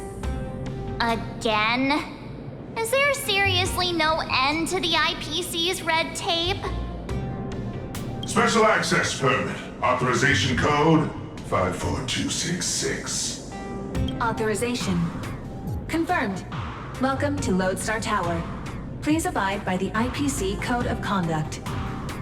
All right, my mission ends here. What was it you guys were planning to do next? Madam Jade said she set up an office for us. Then just go say hi to the receptionist and drop Madam Jade's name. Assuming none of the big wigs decide to trip you up again, of course. Good luck out there. I've got a patrol to get back to. See ya, Mr. Lighthouse.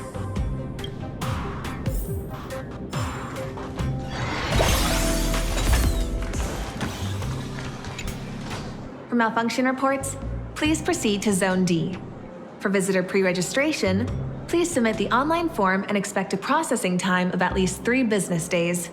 For lost items, please contact security at extension 114. Hi there. We are guests of Madam Jade from the Strategic Investment Department. She said an office was reserved for us. Understood. One moment, please. Guests of Madam Jade. Here it is. Zone G892, temporary office. Access code... According to the system, access to that office was temporarily locked by the Marketing Development Department for emergency debugging just moments ago. Lifting the lock requires authorization from a department head or higher. I'm afraid coordinating this might take some time.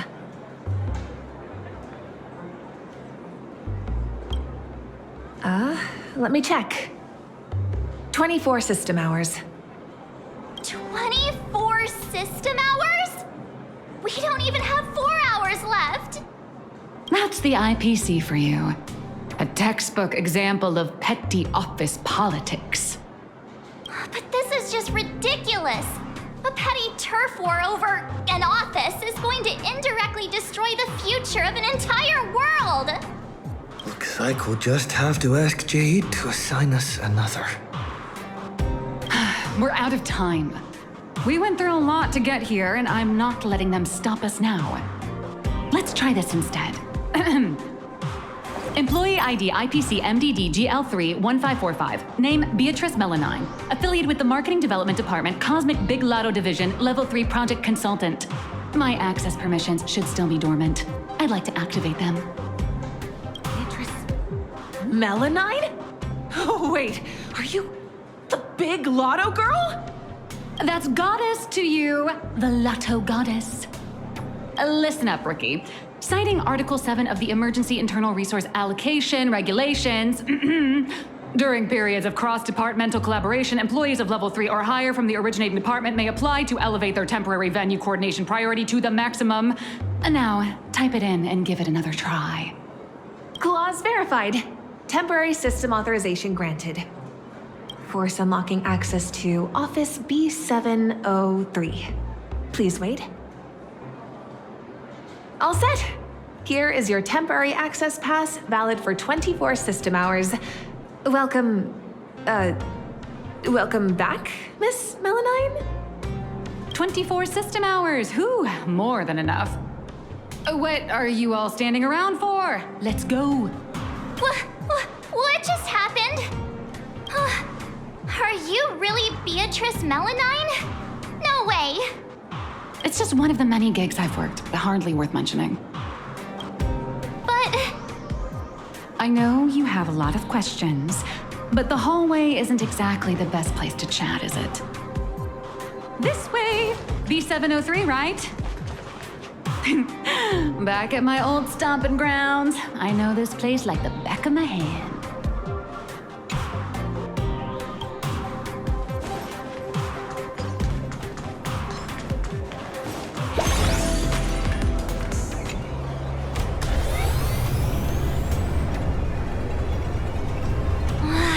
Elevator's taking forever!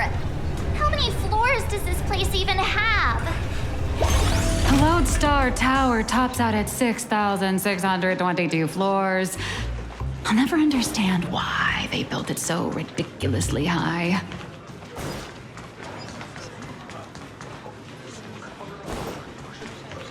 B703! This should be it! Oh, come on! It's literally just a sad little storage closet. Finally, a place to catch our breath. So, you two, should we kick things off with a pre-battle briefing? Or would you rather get those burning questions off your chests? Before we begin, I have a question.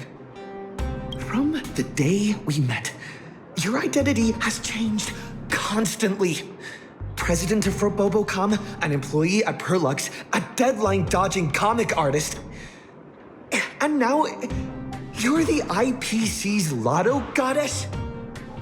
So, Miss Nihilux?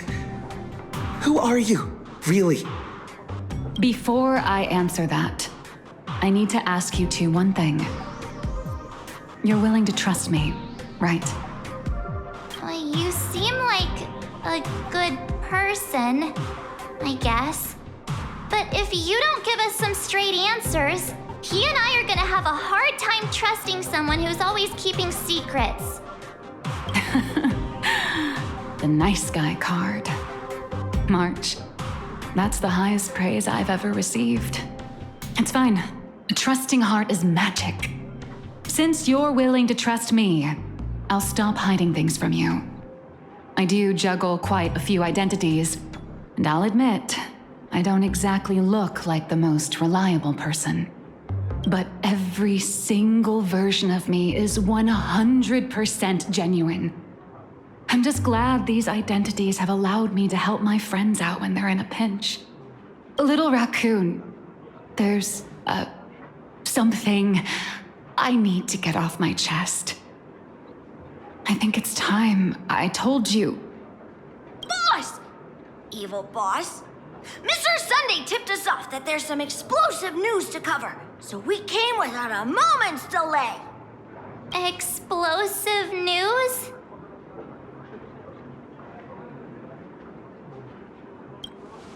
No, it's nothing. Let's save my story for later. Once I start talking, I'll just ramble on, and we don't have that kind of time. Let's focus on the life or death situation in Planarcadia first. Sunday and I have an idea on how to get an audience with Arita.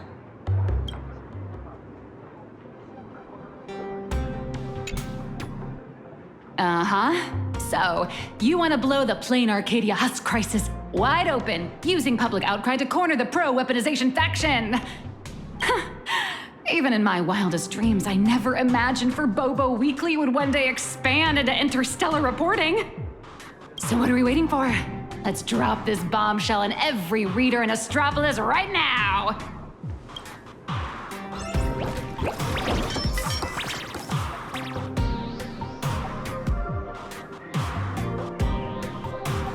This is the exclusive of all exclusives! The bombshell of all bombshells! Beep boop! Are we really gonna publish something like, IPC higher-ups want to turn a planet into a weapon? What if Furbos get stuffed into a courier box tomorrow and tossed into a black hole? Listen up, little dummies! If we don't hurry and get this massive scoop out, our newsroom in Planarcadia is gonna get eaten by monsters and dumped into a black hole anyway. Remember the journalism principles I taught you? Don't write the news like some bone-dry fact-finding report. The headline has to be sensational and intimately connected to our readers' everyday lives. Shocking! Secret meeting of IPC execs. Save the planet or turn it into the ultimate weapon. Like this? Exactly. But the point isn't to expose the conspiracy. It's to shove the danger right in our readers' faces. They need to know that after Planarcadia falls, the world they live in will face the exact same threat. Subtitle: Exclusive Insider Report. Astral Express tells all. A greater shadow looms over Astropolis.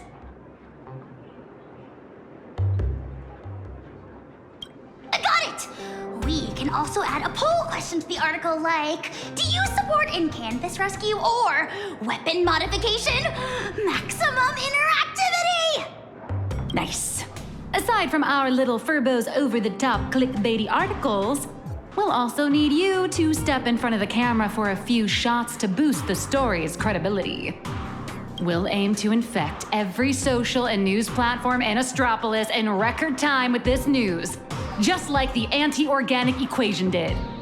Leave it to us Furbos for the freedom of press and to keep our home from turning into a giant firecracker.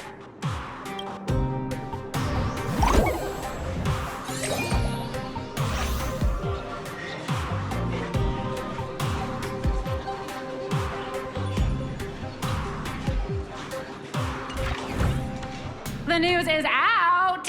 Furbos blew their entire marketing budget buying up Prime ad space and sponsored trends across all platforms. Now, all we have to do is wait for it to gain traction. We only have 3 system hours left. If we fail to make it before then... All right, my friends, let's not stare anxiously at the clock. This is the home of interastral peace entertainment, after all. 1 system hour is more than enough for a message to burn from a tiny spark into a raging wildfire. Given the endless roadblocks we've faced so far, I'm having a hard time relaxing.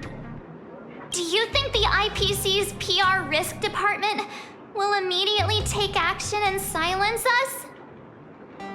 Miss March, please don't say another word, because I think you just jinxed us. Huh? That fast? Beep boop. Aberrant data detected. The initial click and share metrics across all major platforms are skyrocketing. But none of the related discussion topics made it onto the trending lists. It's like hitting an invisible wall! The IPC is definitely pulling the strings! What? Giving into despair already? Did you forget? Astropolis is home to more than just IPC employees, and not every employee is a puppet dancing on the IPC strings. Algorithms and push notifications are crucial, sure, but when everybody's safety and the safety of the entire universe is at stake, it's not just the algorithms alone that determine how the news spreads. At the end of the day, the ultimate medium through which information spreads is still people. Terrified whispers, burning curiosity, the desire for the truth. These will all run rampant in break rooms, cafeterias, and on commuter trains, all through the oldest and most effective method there is, word of mouth. The IPC can bury trending searches and throttle notifications, but they can't wipe every private message, nor can they stop people from wondering what if in the back of their minds. All we have to do is make sure this first spark is bright and true. And the little Furbos have already nailed that part. So, what do we do next? That is a question the IPC itself must answer. The fire has been lit. Putting it out is their problem. I guess the most dignified and foolproof approach would be to come straight to the source of the information and propose a partnership. See? What did I tell you? Esteemed Trailblazer, Miss March 7. Hello there, it's me, your old pal Albert. The higher-ups have seen the bombshell news you just dropped. Come on, old friend. You know how it is. Obviously, some big boss from up top. They've decided to set up a special last-minute interview session just for you at the Panorama Hall inside Lodestar Tower. They want to hear all about the situation in Planarcadia firsthand, along with your demands. This is a once-in-a-lifetime opportunity. IPC higher-ups and even business reps from other star systems will all be there. You get to speak directly to the most influential audience around. Yours truly is also all set to conduct an exclusive interview with you afterwards. You will show, right?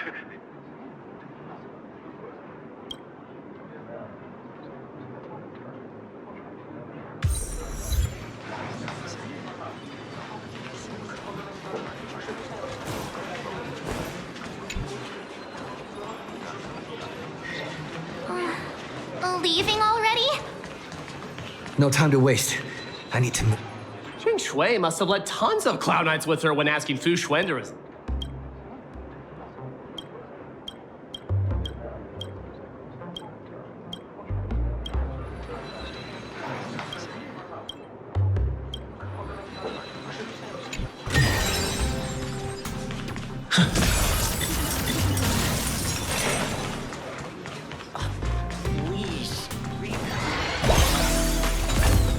Panorama Hall should be around here somewhere. So many screens. Welcome, Trailblazer. Pleasure to make your acquaintance. I'm Yannick, assistant to the Interastral Peace Corporation's board of directors and one of the hosts of the Pan-Cosmic Trade Summit. The news you posted on your personal media account has caused a massive uproar across all of Astropolis. I've been commissioned by the board to arrange a special discussion panel. I'd like to invite you to speak your mind without reserve. A few IPC executives, along with trade ambassadors who traveled here from other star systems. Every single one of them, sir. I represent their collective will. I have to speak to all these people at once? There's no need to be nervous. Most of them are only here to listen. Everyone's closely following developments in Planarcadia and the Veracity Husk. Your testimony will help them understand, and it will factor into any potential re-evaluation of the board's position. If you are ready, please, follow me to the central platform.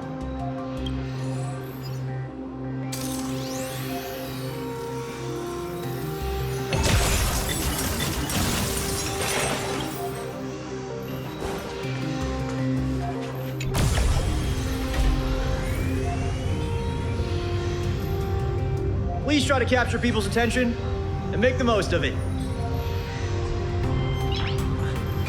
Today's meeting agenda is... Everyone please quiet down. A messenger from Planarcadia, nameless of the Astral Express, is here. At present, aside from Zazad and Diamond, who are absent due to scheduling conflicts and other unforeseen circumstances, the heads of all 7 IPC departments have remotely connected to the Pan-Cosmic Trade Summit venue.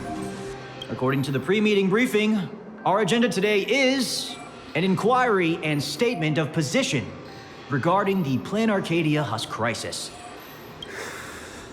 Don't panic.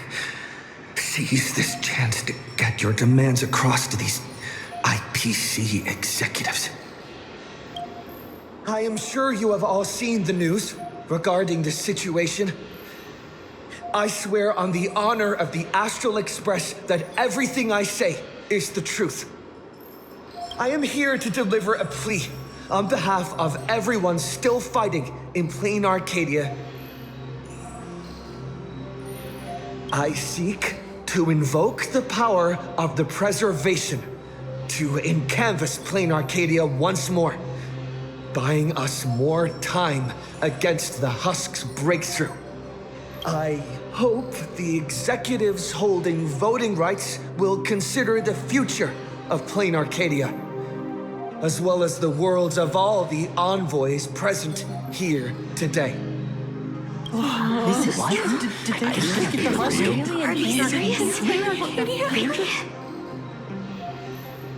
Let's start with this. The Husk has been sealed within Planarcadia for over a millennium. Why did it suddenly spiral out of control?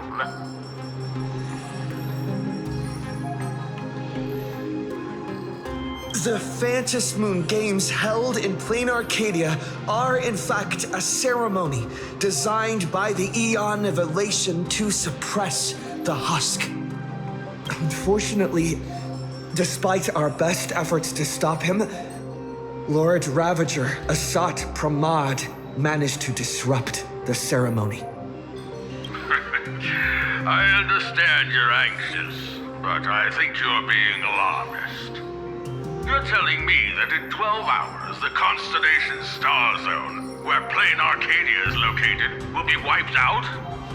Do you have any proof to back up your claim?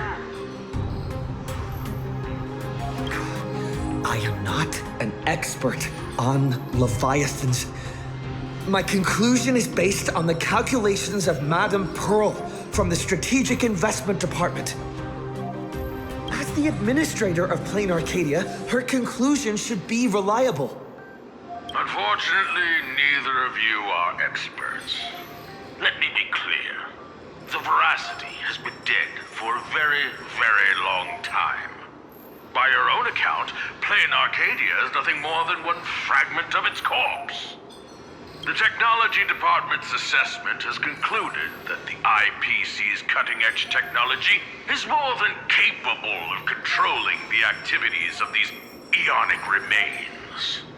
Perhaps even turning them into our most powerful weapon. As for the people there, they're collateral damage. You can't do business without taking any loss. Mr. Taravan, what are you saying? If you adopt the Technology Department's proposal, wouldn't you be abandoning Madame Pearl, along with all the survivors? Isn't Planarcadia part of the IPC's trade network? What happened to the spirit of preservation the IPC preaches? You've just told every trade ambassador in this room that the IPC's protections and treaties are worthless the moment disaster strikes. Esteemed ambassadors, I ask you, when the next disaster descends upon your worlds, can you trust this person standing before you to help? Don't bother with the theatrics. Of course they don't trust me. Nor should they. They're here for business. They're here to sell their manpower, resources, and technology. They're here to trade their planet's blood for sky-high amounts of money. Every world that joins the trade network bears its own risks. The swarm, the anti-organic equation, the Borising. Sure, the IPC provides some support to its allies, but the IPC isn't your spoon-feeding, diaper-changing nanny. What is Mr. Taravan saying? What is he talking about? That's quite enough, Tarafan. You've made it all the way to Board Director, yet you seem to have more professional discretion back when you were hauling materials for the Building Material Logistics Department.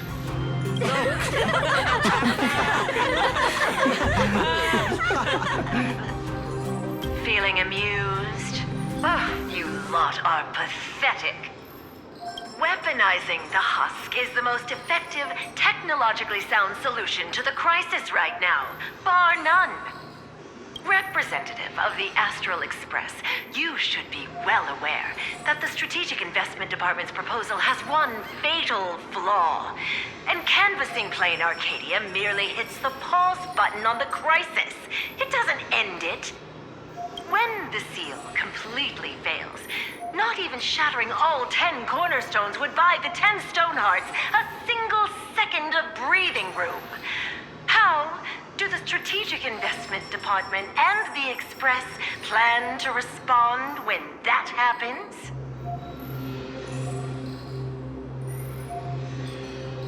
Alternative plan or no, I have to ask, is there really zero risk in turning an Eon's fragments into a weapon? Risk? Of course there's a risk, but it comes down to probability. You don't expect me to explain the technical details right here, do you? Yes, it comes down to probability.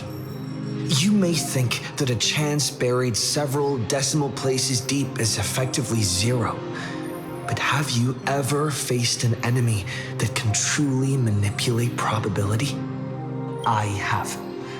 Lord Ravager Asat Pramod. He can make guaranteed hits miss their mark and turn a 1 in a million disaster into an absolute certainty. You think the risks are under control, but against him or another higher being like him, that's nothing but an ignorant delusion. You certainly can turn a blind eye to the odds and hit that weaponized button. But when that probability turns around and devours you, will you be ready for it?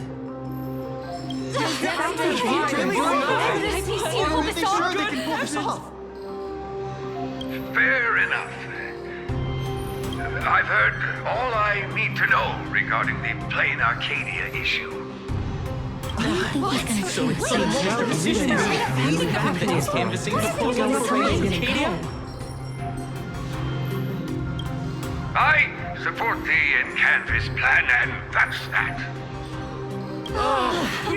Finally have That's settled. Goodness. Too bad Zazad and Diamond didn't show up. That was exhilarating. I'm guessing they already knew how this discussion was going to end.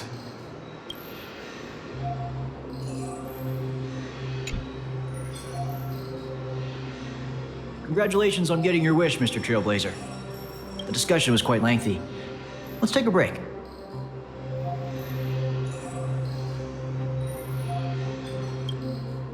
We actually convinced Mr. Arita?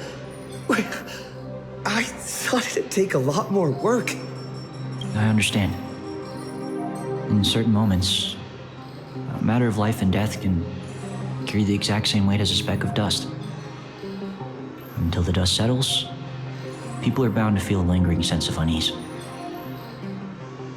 But the truth is, you've been fighting for the right cause, and you've succeeded in moving it forward. Hey, remember your old friend, Albert? He's been following the summit from start to finish. Perhaps during the break, you could head over to the Keeping Up with Star Rail studio and update the audience on the results of the discussion. True. I promised Albert I'd record a segment after the summit. The court of public opinion is a battlefield, and seizing the initiative is crucial. Keeping Up with Star Rail reaches an audience far beyond Astropolis. It broadcasts to the entire cosmos. It's a prime opportunity to make your voice heard and leverage media influence to pressure the IPC's decision-making process. This ring platform we're now standing on branches out in 3 directions, leading to different functional zones within the Lodestar Tower. The Keeping Up with Star Rail studio is right over there. If you'd like to head over, simply operate this rotary dial and the path will open right up for you. They might need to be careful about the optics because of Pearl, from what I heard.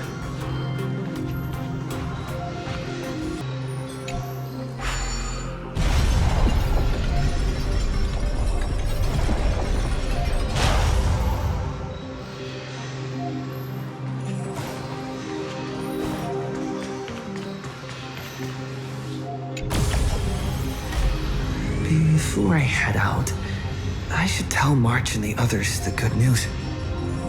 Better not keep them worrying.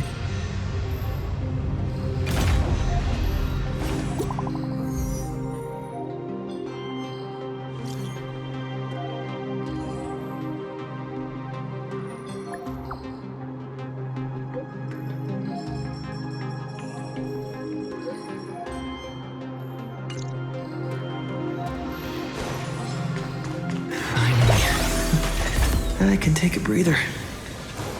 Next up, Albert's interview. Here we are. Seems like there's nobody around. Are you the Trailblazer? Hi. Looks like the summit talks have wrapped up. Here for the Keeping Up with Star Rail interview? Oh, right. The host should be here soon. Tell you what, why don't you take a seat in the studio before the interview starts? See that control panel over there? Just give it a press and the studio will automatically rise up.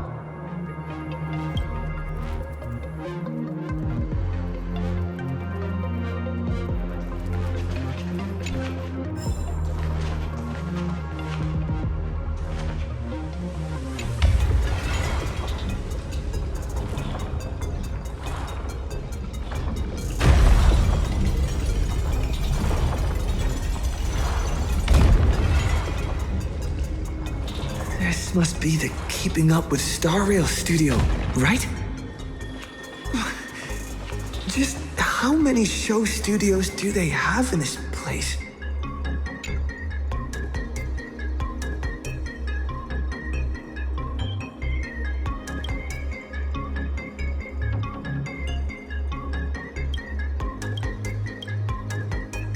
Whoa! It's great to meet you, Trailblazer.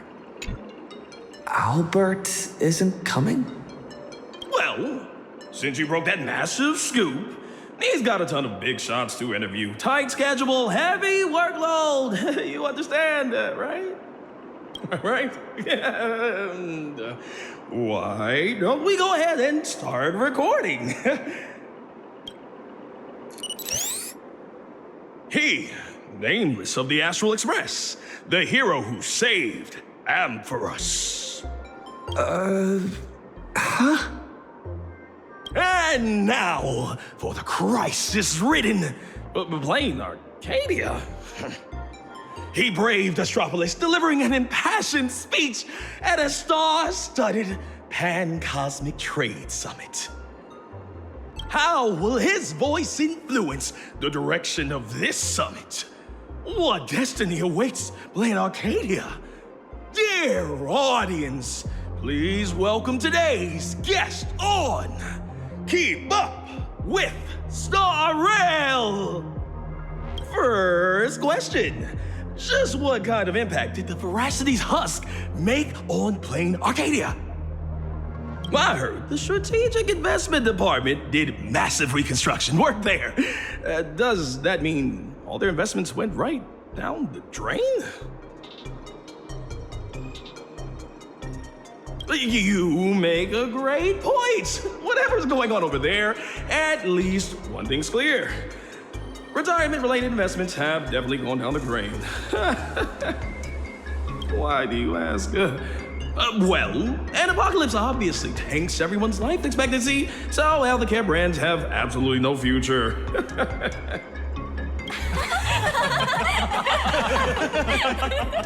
Seriously? What are you doing? You need to take this seriously. In my hosting experience, a whole show without a single laugh is a complete train wreck.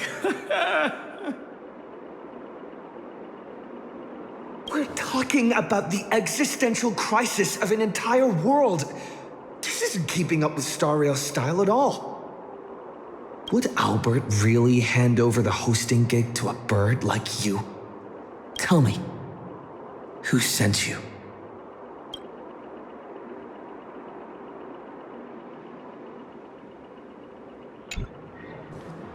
Miss Nihilux! Good news! He just sent us a message.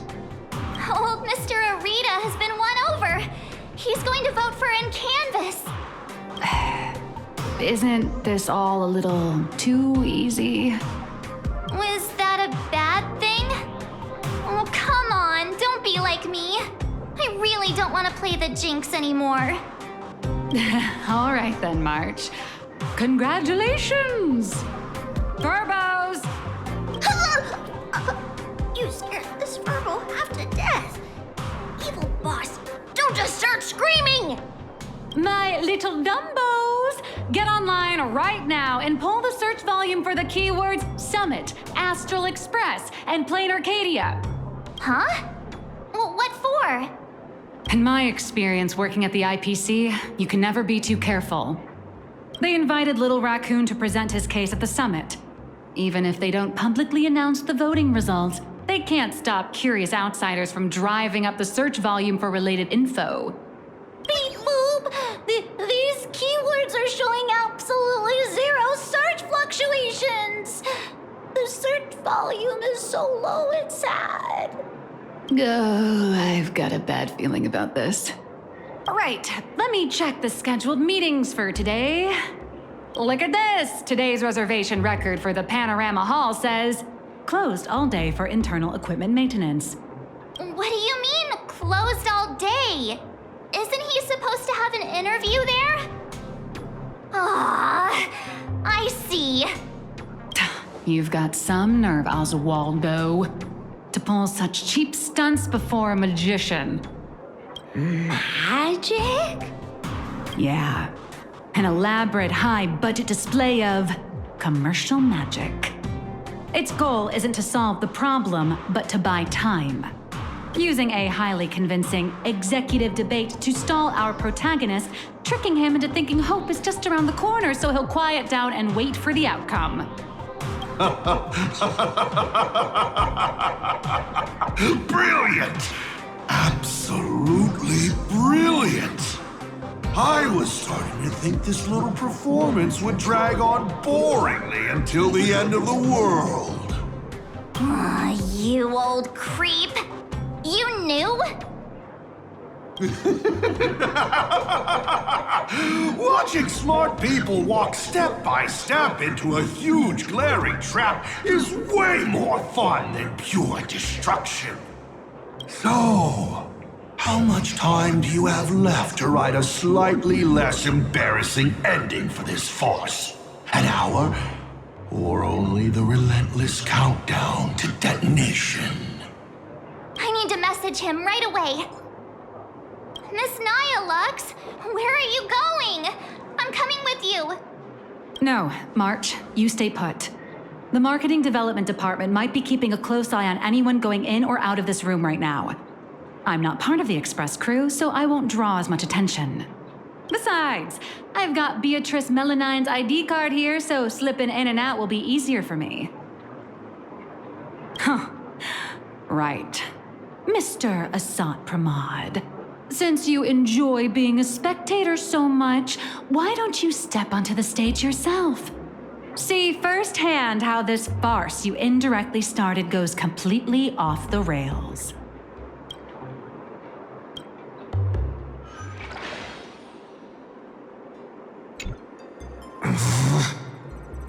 You don't look so good all of a sudden.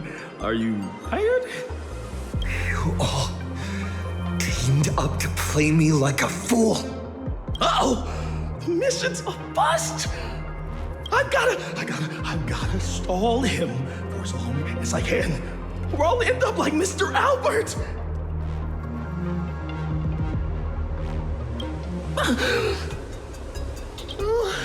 I'm sorry. I'll tell you everything. I'm just a lowly grunt in the marketing development department. They promised me a promotion and a raise if I could keep you here.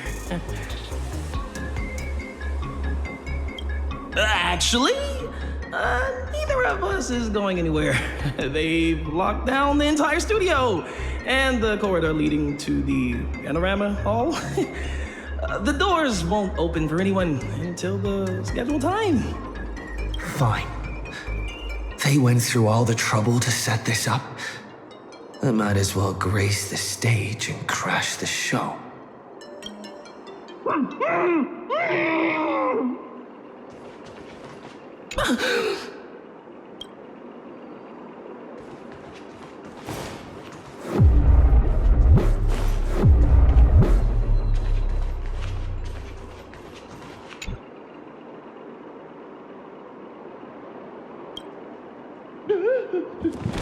Don't come any closer.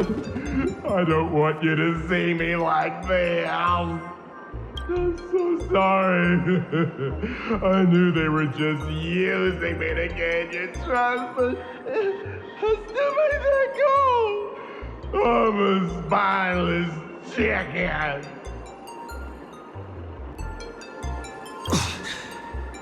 They locked the doors.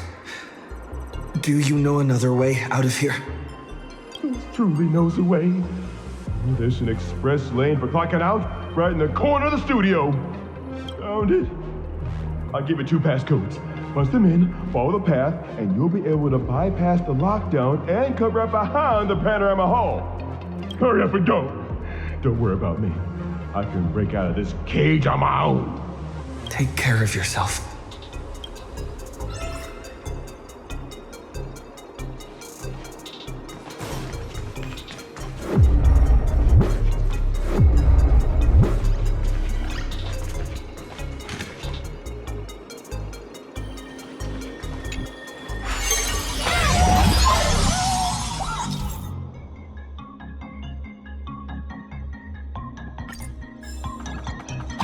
What the heck is this big donut? Gravity seems to shift around this circle. I wonder what'll happen if I jump into another bubble. What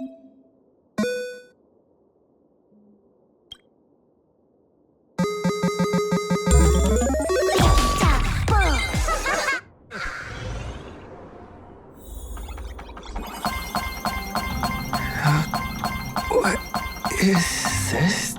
The hall from earlier?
Miss Nihilux, what are you doing here? I'll grant you access to all the doors' locks. Let's meet up in the next room. How did you do that? Never mind. Doesn't.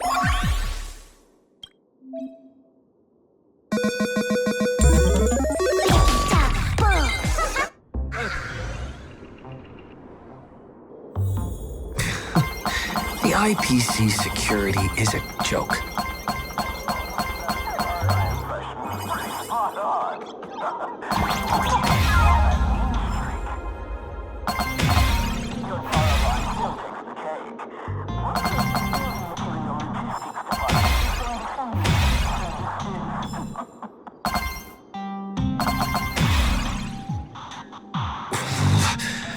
A cheap but effective trick.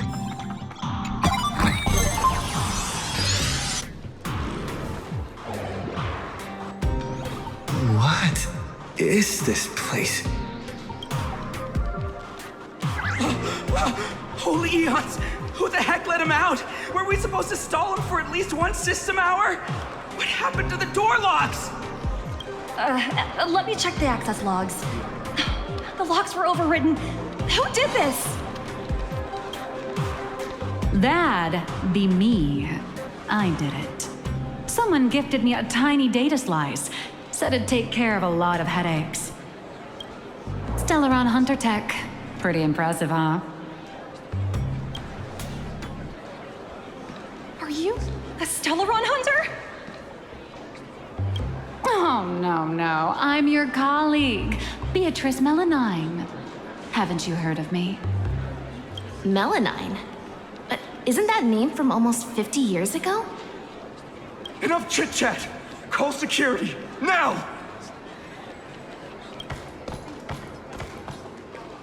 Are we going up against a nameless? Aren't they partners with the Strategic Investment Department? Quit yapping! You have one job. Follow orders and open fire! That's a wrap for your show. Now it's my turn to take the stage. Hold your horses, protagonist. It's not your time to shine just yet. These small fries aren't worth the time. Let someone with a big appetite gobble them up. What the heck is that?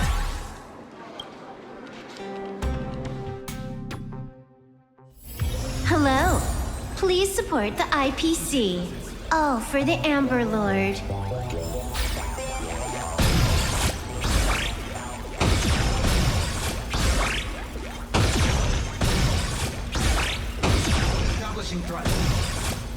Out of my way! Get lost! Help! The Nameless has gone crazy!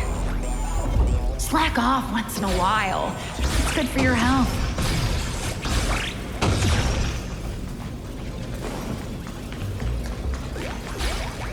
All right, that takes care of that. As satisfying as it was fighting our way through them, the problem we're trying to solve still remains. You know, those fakes in the meeting were a bunch of nobodies with zero actual pull. Oswaldo, the mastermind behind this whole farce, is still hiding comfortably behind the scenes with no intention of showing his face. We can't let him or any of those other high and mighty executives keep stalling us endlessly. Got any bright ideas, Miss Nihilux? I noticed you've been holding on to a pretty dangerous trophy. Forgive me for taking the liberty, but I brought it along. Oh, what do you need me to do? Slaughter them all? Or bankrupt them? No, just look at this. The severed head of a Lord Ravager. And it still talks. I guarantee you, shoving this in their faces will shock them through and through. More than some distant husk breaking its seal ever will. I like this idea.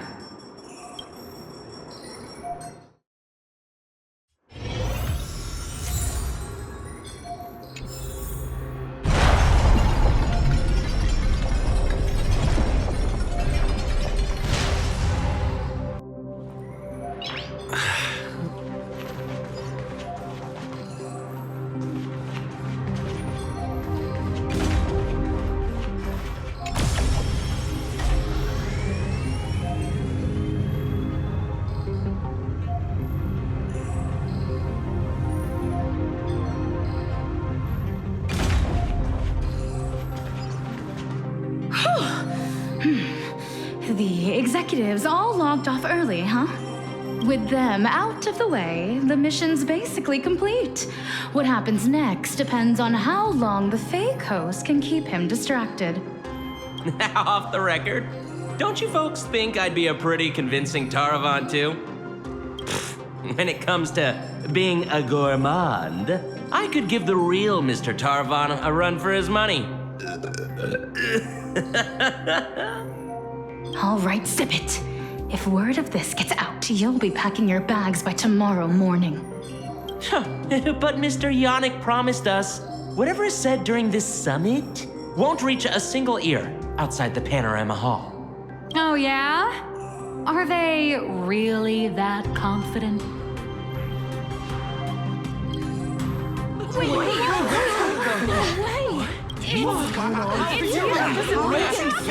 Yannick? You sneaky little Bart turd! Point every single camera at me right now! I know you have the clearance. I want my face broadcasted to every single screen in Astropolis.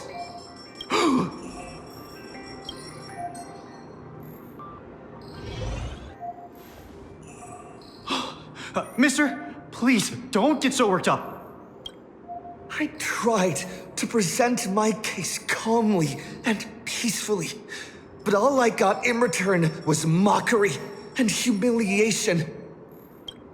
If the news of Planarcadia's impending destruction is too far removed from your daily lives to pique your interest, then how about this? The severed head of a Lord Ravager. Every time it rolls, it brings incalculable variables and trials to an entire world. Care to test your luck? Will disaster befall you? Or every single one of you? Oh, I've heard. The crew of the Astral Express are all honorable, righteous, nameless. You wouldn't do such a thing. Would you? even if you do resort to violence, Astropolis has its own superhero. I've already signaled Lighthouse. You'll be here to save us any second now. Pathetic. It seems you neither comprehend the power of a Lord Ravager, nor know how to treat a true hero with the dignity they deserve. What? A true hero doesn't hold a bomb and threaten to blow the entire place sky high.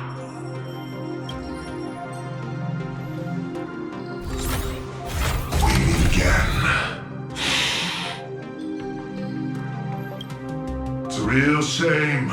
This time I've received a top priority directive. Eliminate the threat to the venue at all costs. I know I'm no match for you, but this is my duty, and the sole reason I wear this power armor. I have to maintain the peace in Astropolis, because I am the honorary security officer, Lighthouse!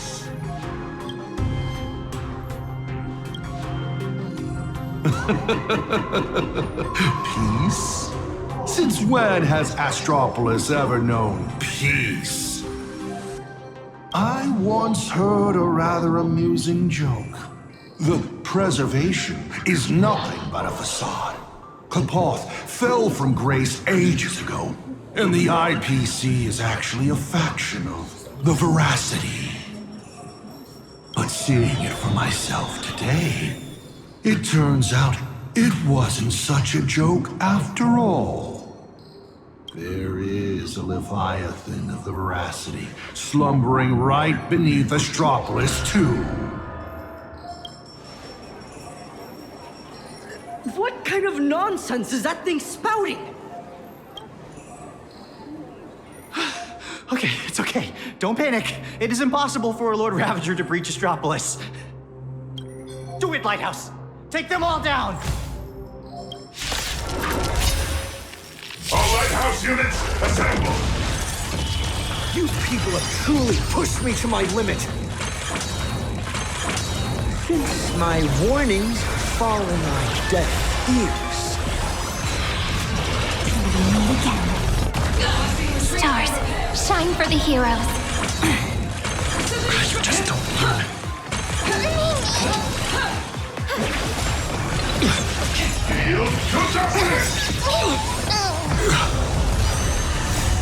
Dispel the gloom! Destroy the skies! Night falls. Good night. We can do anything! Cannot be extinct. Are you ready to face the risks?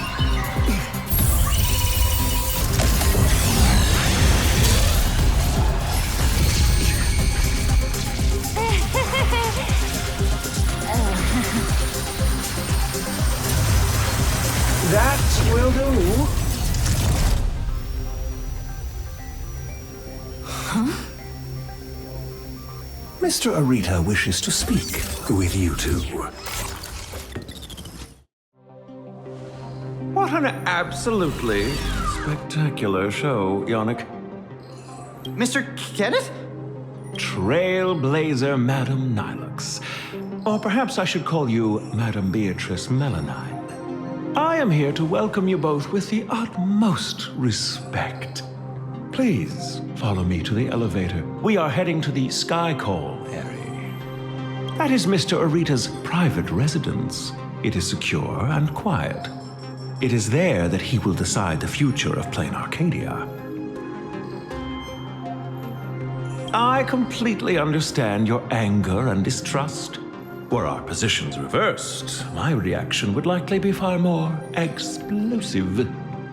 Everyone involved in this charade will face the severest of punishments, I assure you. Please allow me to solemnly clarify. I swear upon the Amber Lord, the upcoming meeting has no prearranged script. Father is already aware of the commotion here and wishes to meet with you both. So we really did have to tear down the stage and blow the roof off just to get the boss's attention. Lead the way, Mr. Butler. Please follow me.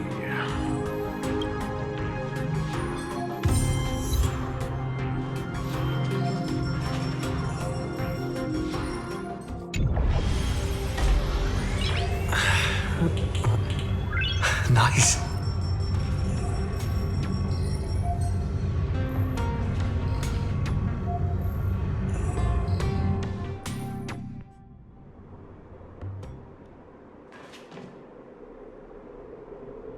Where are we?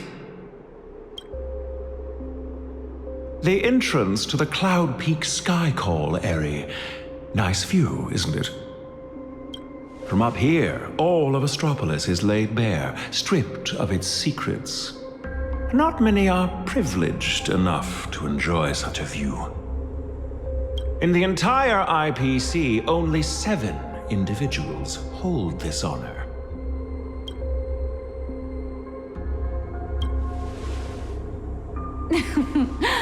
Make that 9. I'm here too, even if I am just riding your coattails. Let's not get ahead of ourselves. The guest or the main course? Most people don't know which category they fall into until the moment they reach the table.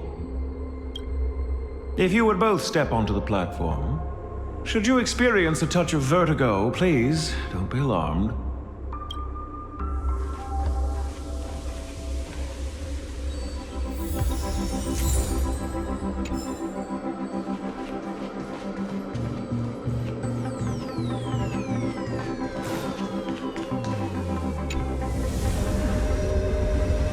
Did I just get sucked into the sky?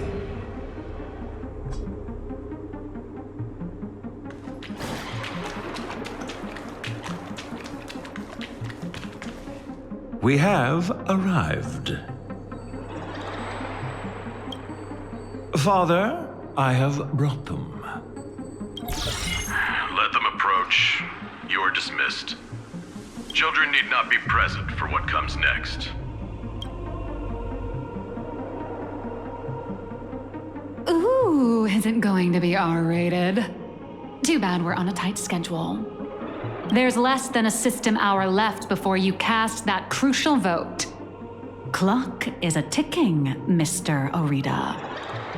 You really should invest in a better watch, Ms. Melanine. We have time to spare. We all know Louis Fleming only needs 60 seconds to make a decision. You're not Louis Fleming, though. Everyone also knows that even the chairman can't change a decision made by Ol Orita. Indeed. The younger generation seems to think the Ahatopia case requires no further discussion. I, however, have my reservations. I find both of the current proposals lacking. Oswaldo is capable and ambitious, but he remains a child. His ideas are naive. Diamond. His mind is far more mature than his appearance suggests. But being overly calculating can sometimes be a detriment. My duty is to select a successor for the IPC. Their credentials are simply too shallow to claim my vote. And so, Trailblazer, I am in need of a third option. A third option? I've been observing you ever since you set foot in Astropolis. Hustling and making your voice heard. You're just like Louis Fleming during the founding years. Now, I will give you 60 seconds. Tell me your story. If it proves compelling enough, you might just win my support. This way, I won't be forced into a binary choice. And you get exactly what you want. A win-win, as they say.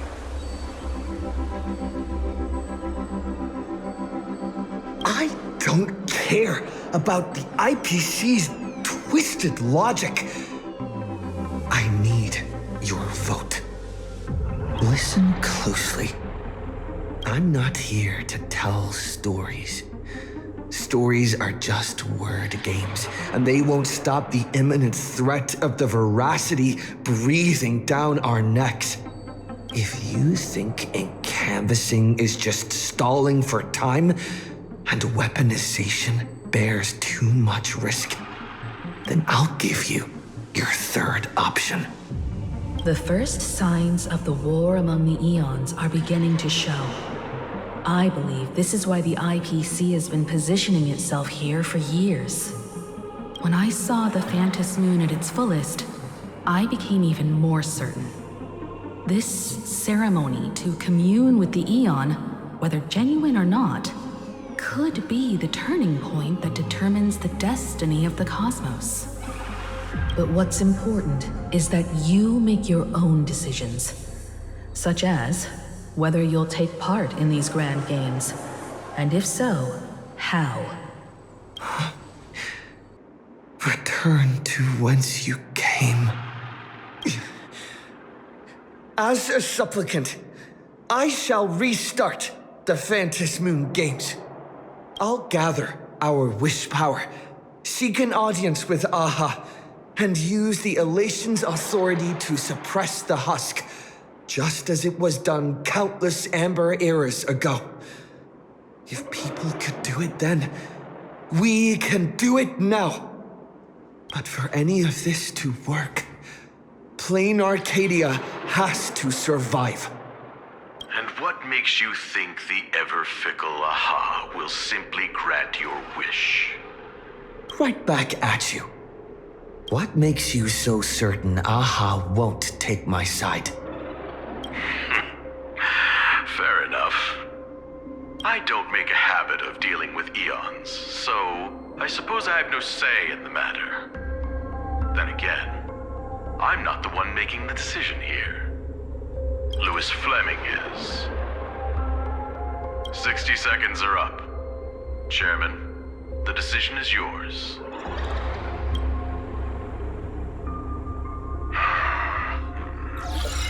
How many Amber eras has it been?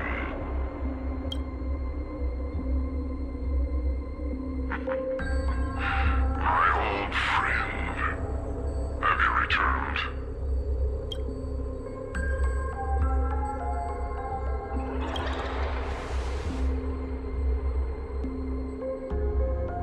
Regardless of the identity you wear now, as long as the party concerned approves of this young one's proposition, the IPC will lend its full support. So tell me, what are your thoughts? Do you really need to ask?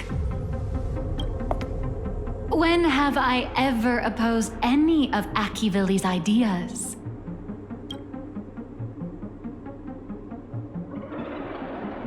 The answer is approved. The writing is on the wall. It's quite obvious whose side I'm taking. In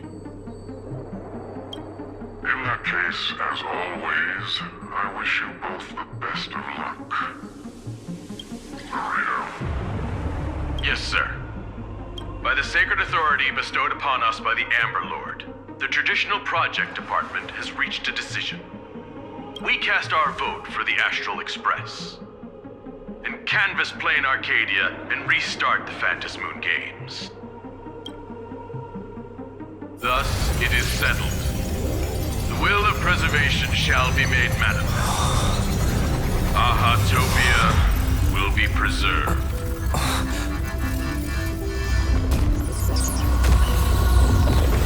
Citizens, he has carried out the petition, as promised. Now, I shall guide the power of preservation. I will do all I can to paint and recreate the miracle. As for me, I can't believe I'm working with the IPC. Whatever.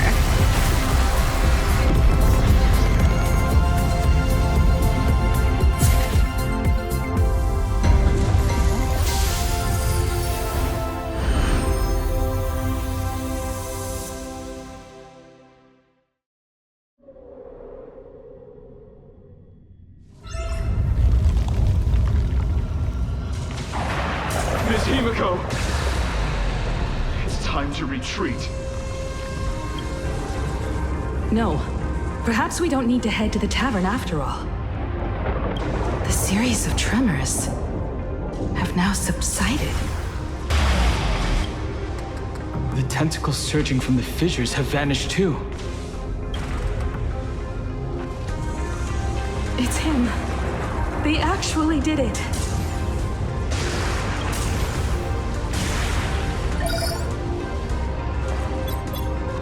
I am delighted to deliver the good news. The reenactment of the World and Campus ritual was a success. Planarcadia has survived its most critical hour.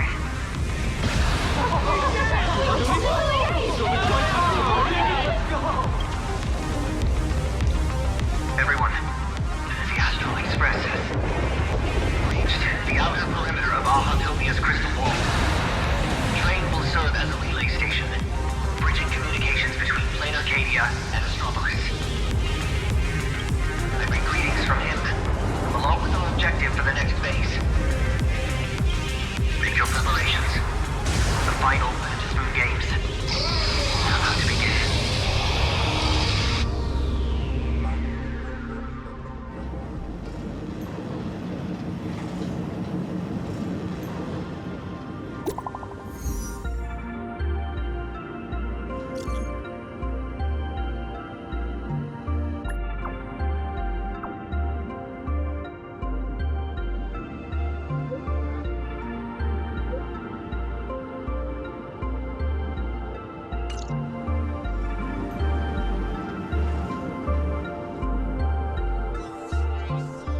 As you wished, the Amber Lord has protected Ahatopia. I'm sure you two have private matters to discuss, so I won't intrude.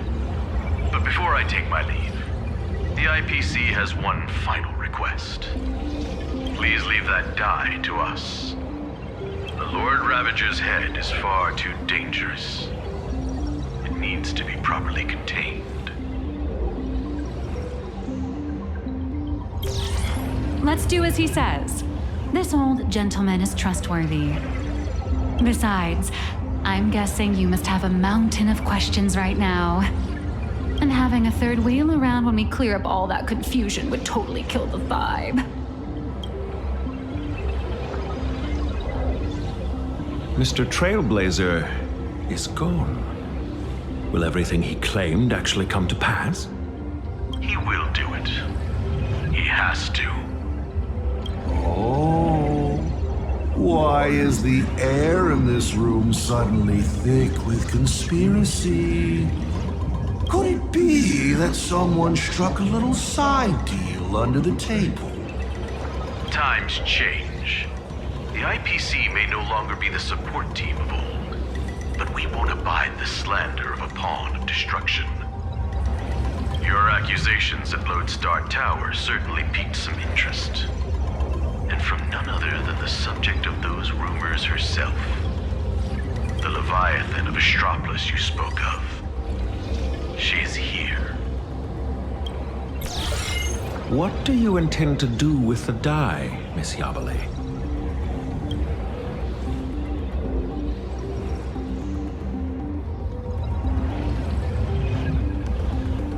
Oh, me? Can't you guess what I want?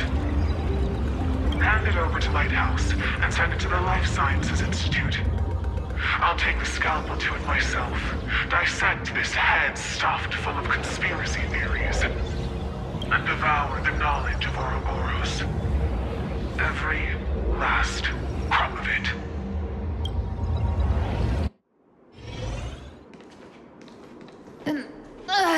Finally a breather from this monumental crisis. I can now rest. I'd love to say that, but you're not going to let me off the hook, are you?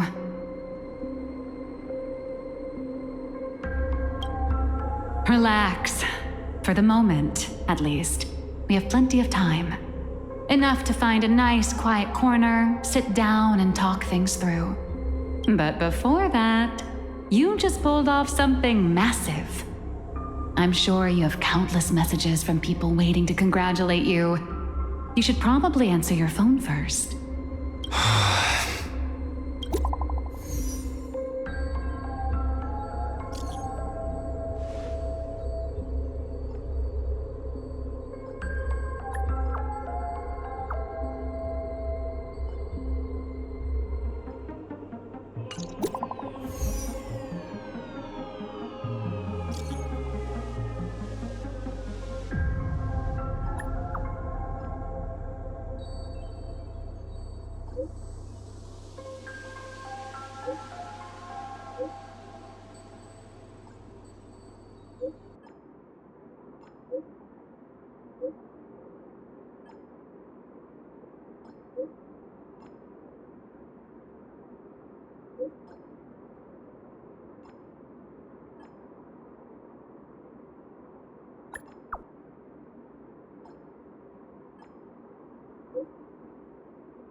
name is Nihilux.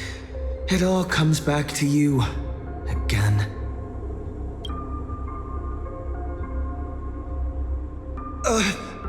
Where'd she go? Darn it! I slipped up. Did she make a run for it?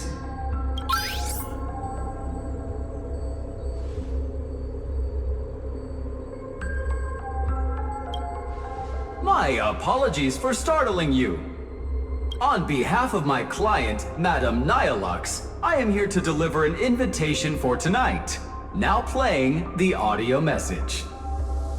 Hi, little raccoon. I'm really sorry. Every time I try to bring up my true identity with you, some unexpected little hiccup gets in the way.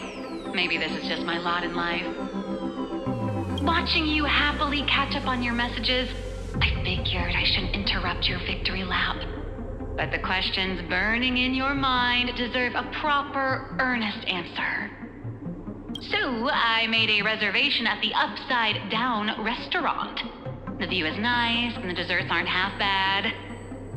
Some stories are best told slowly, over clinking glasses, once the dust has finally settled.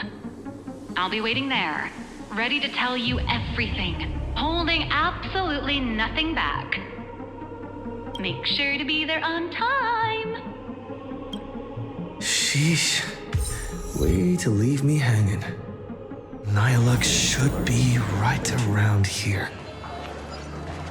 We're the only department with I knew you'd come.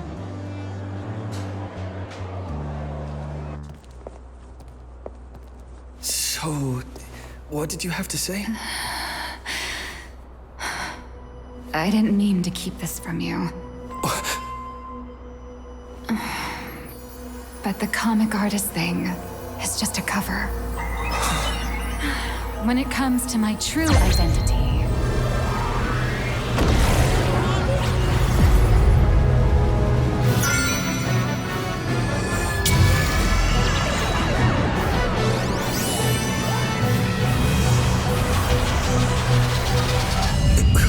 you can call me Aha.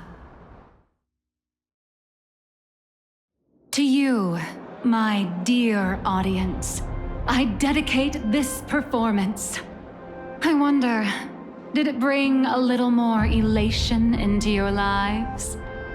If it didn't, shh, that's exactly how it should be. Because the grandest act of the play is only just beginning. It's a past I can barely stand to look back on. A wrong turn I took when I was young and foolish. Those days entangled with the gods. A swirling blur of peach pink and blood red. Looking back on it now, it was an absolute nightmare. But now, for the sake of the entire universe, and for you, I am willing to take off my mask. I am the master of Fantasia, the one who mourns, the murderer of all certainty, and the false sovereign of all theatrics. The first fool, and the original actor. Dear audience, the stars are silent, but I declare, let there be laughter